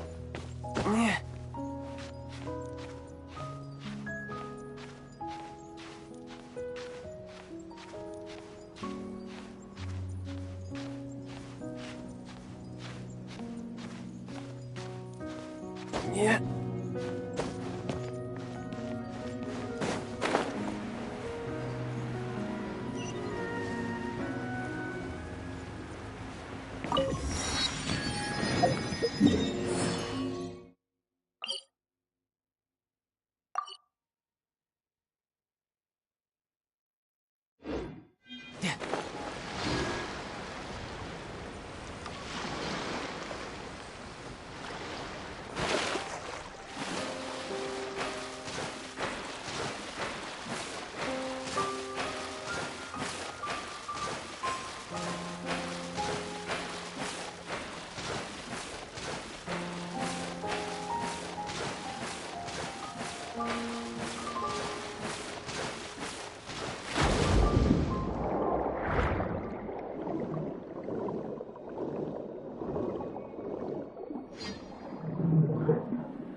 Very well.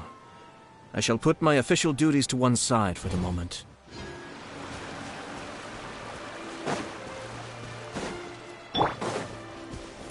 Gather!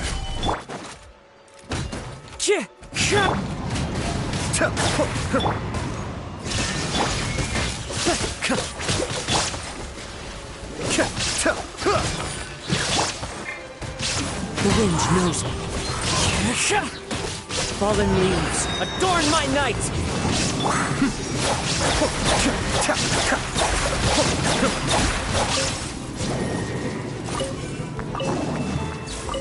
That seemed to work. Cascade! Into the wind! Use this first. I must counterattack.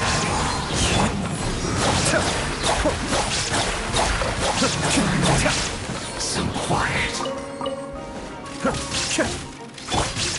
Wind strider!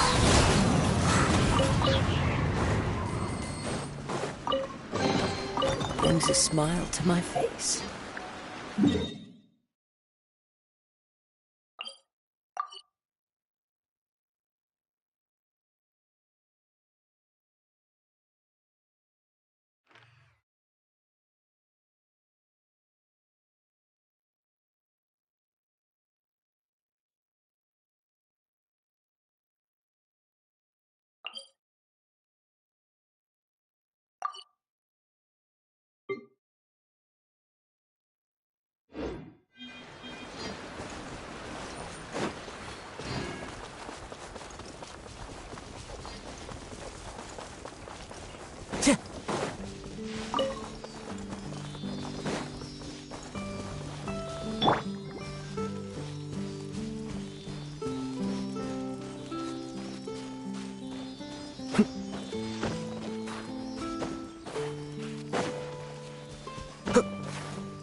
Yes. Very nice.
Wherever in this world I roam, I carry memories of my home.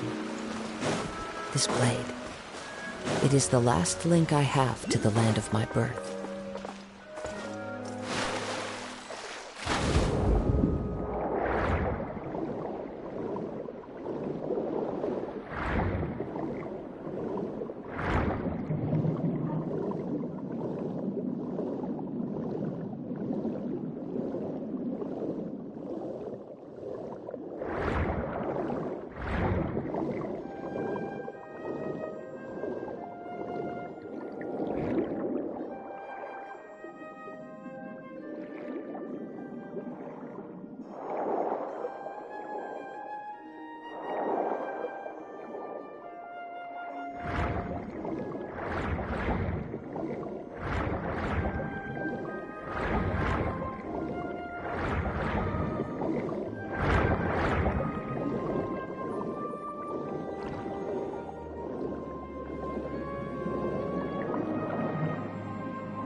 to go.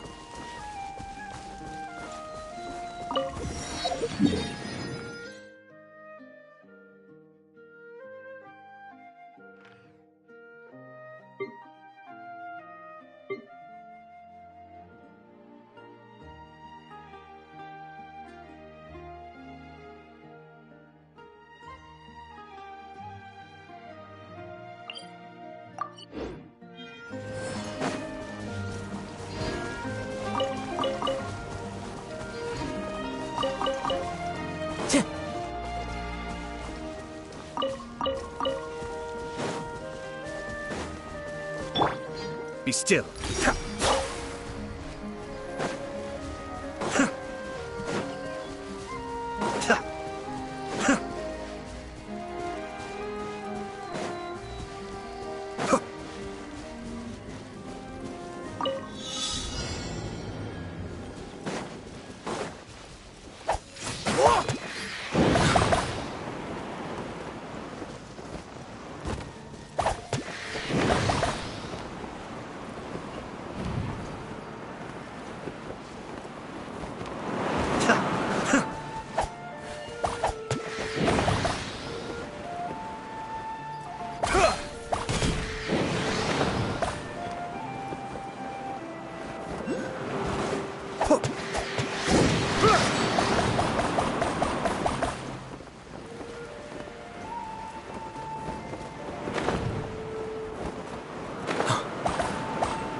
Oh, so you collect these?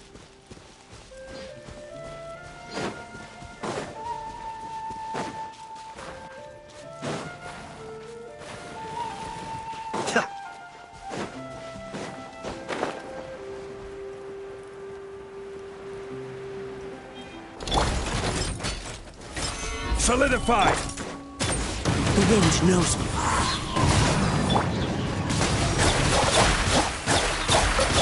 There is no escape.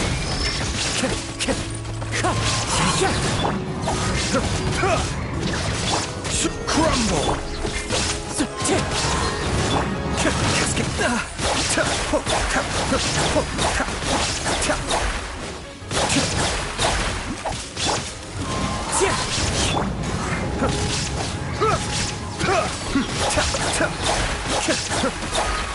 Time to go. Wind strike.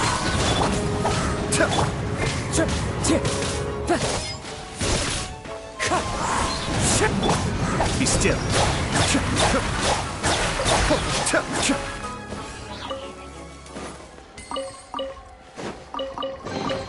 Oh, so you collect these?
Another test subject.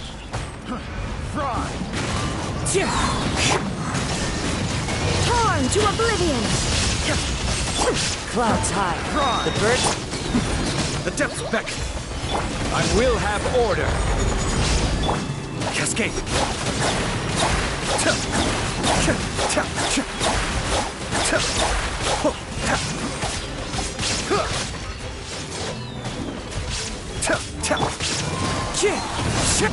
Be still.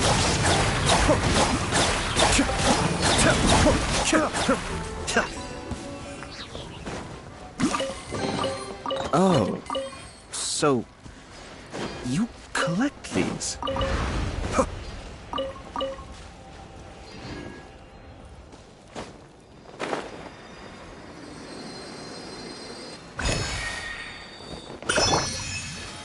Stabilize!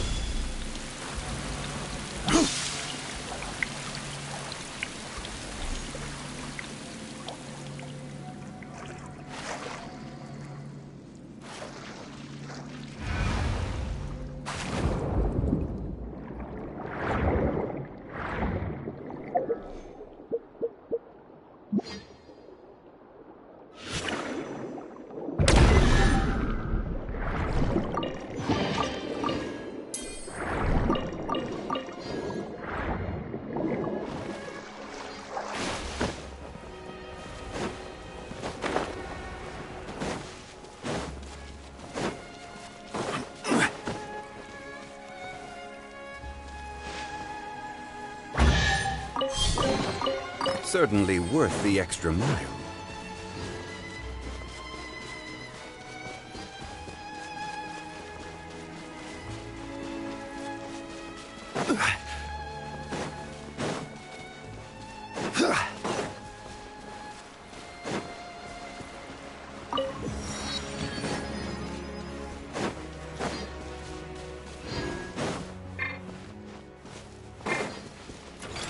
Gather!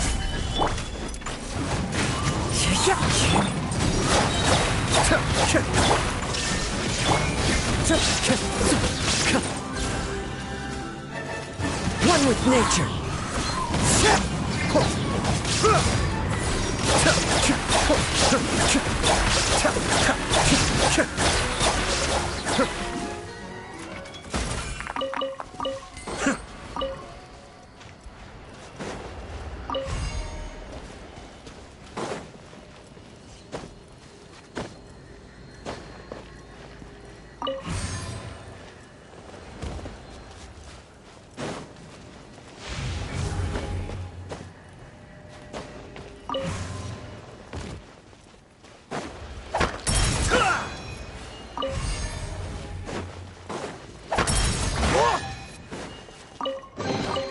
All yours, should you have any use for them.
Hello, sir. We'd like to ask you about the Kato brothers. Oh, are you debt collectors? Yohei said to tell you not to worry. He'll be able to pay you back as soon as he has enrolled a few disciples. Huh? Debt collectors? No, we're not here for anything like that. But, it sounds like Yohei and Shingo have gotten themselves into a bit of a pickle. Well, yes. I don't think there's any disputing that. Those two don't have an ounce of dedication between them. They just hop between ideas and won't stick to anything. Huh? But Yohei said his brother has always wanted to become a sword master, and even asked Domon to be a sensei. That's true, yes. Shingo begged Domon to take him on, and eventually, he finally relented. But even after convincing a renowned sensei to give him a chance, he was the same as ever, bumming around in class instead of focusing on his training. In the end, Domon had had enough and kicked him out. But Shingo was resentful about it. He blamed Domon for not seeing his potential, and even declared that he would challenge a disciple of Domon to a duel. Wait, what? That's not what we heard. Oh, how interesting.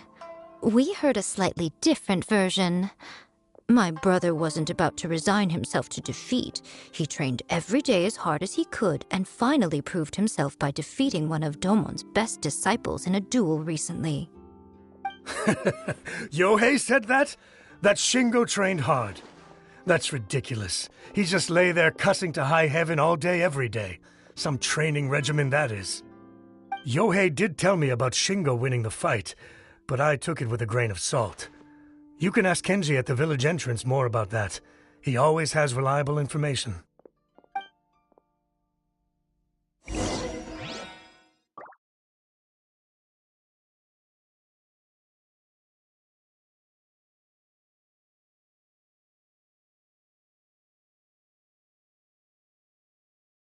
So it's her. The one I've been waiting for is her. I have to stifle a smile every time I remember the look on my retainers' faces when I informed them of my plans today. Panic-stricken, but unable to muster the courage to say anything in opposition. Yes, this was a fine idea.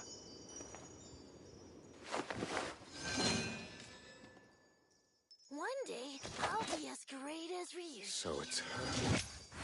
The one I've been waiting for is her.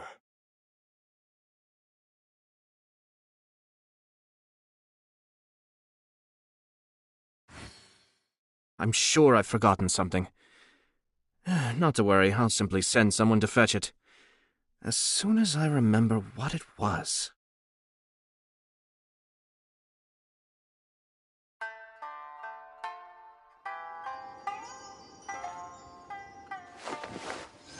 So it's her.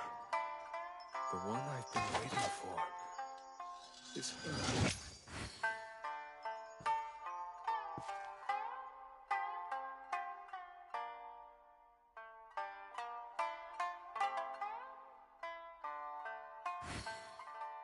One day, I'll be as great as Ryuji.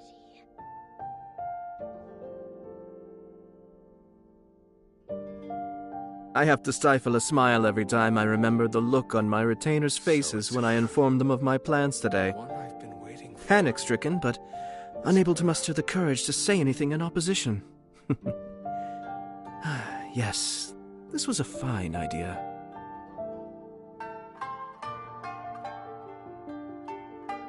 Ah.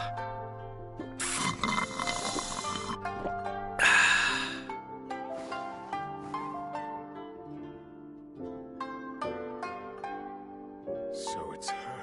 The one I've been waiting for. Is her.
Ah.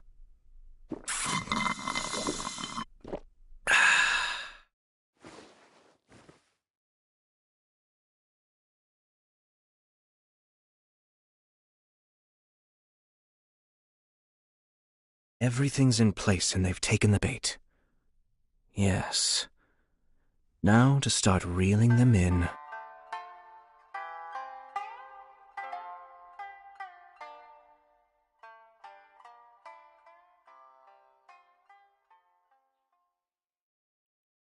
Ah.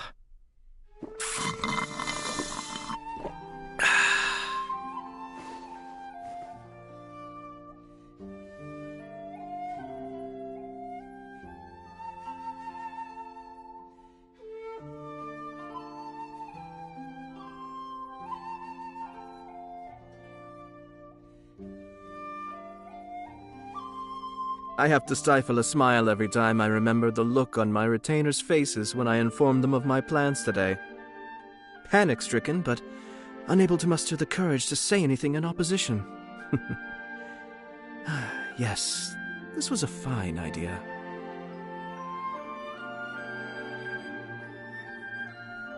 Ah.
into the wind. Illusion shattered! Be still.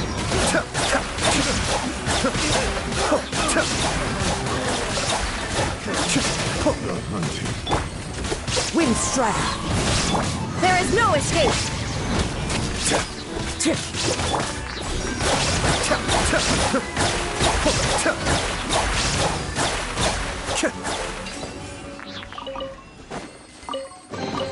Oh, so you collect these?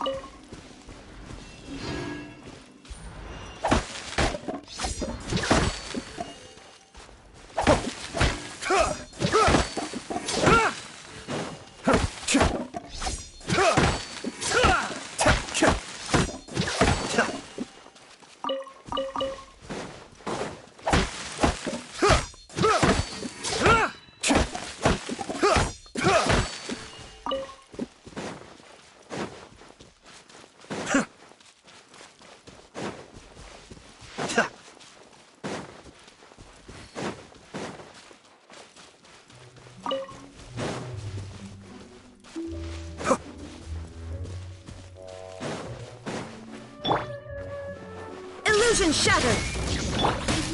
One with nature. Solidify!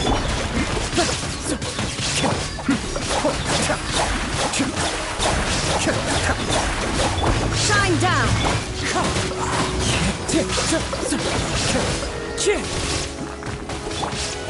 Be still.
The wind knows me. As one with wind and cloud. Kamisato up. Suiyu!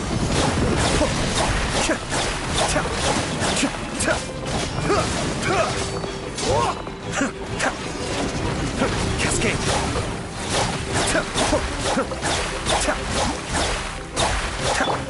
There is no escape! Wind strike. Be still.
Stabilize!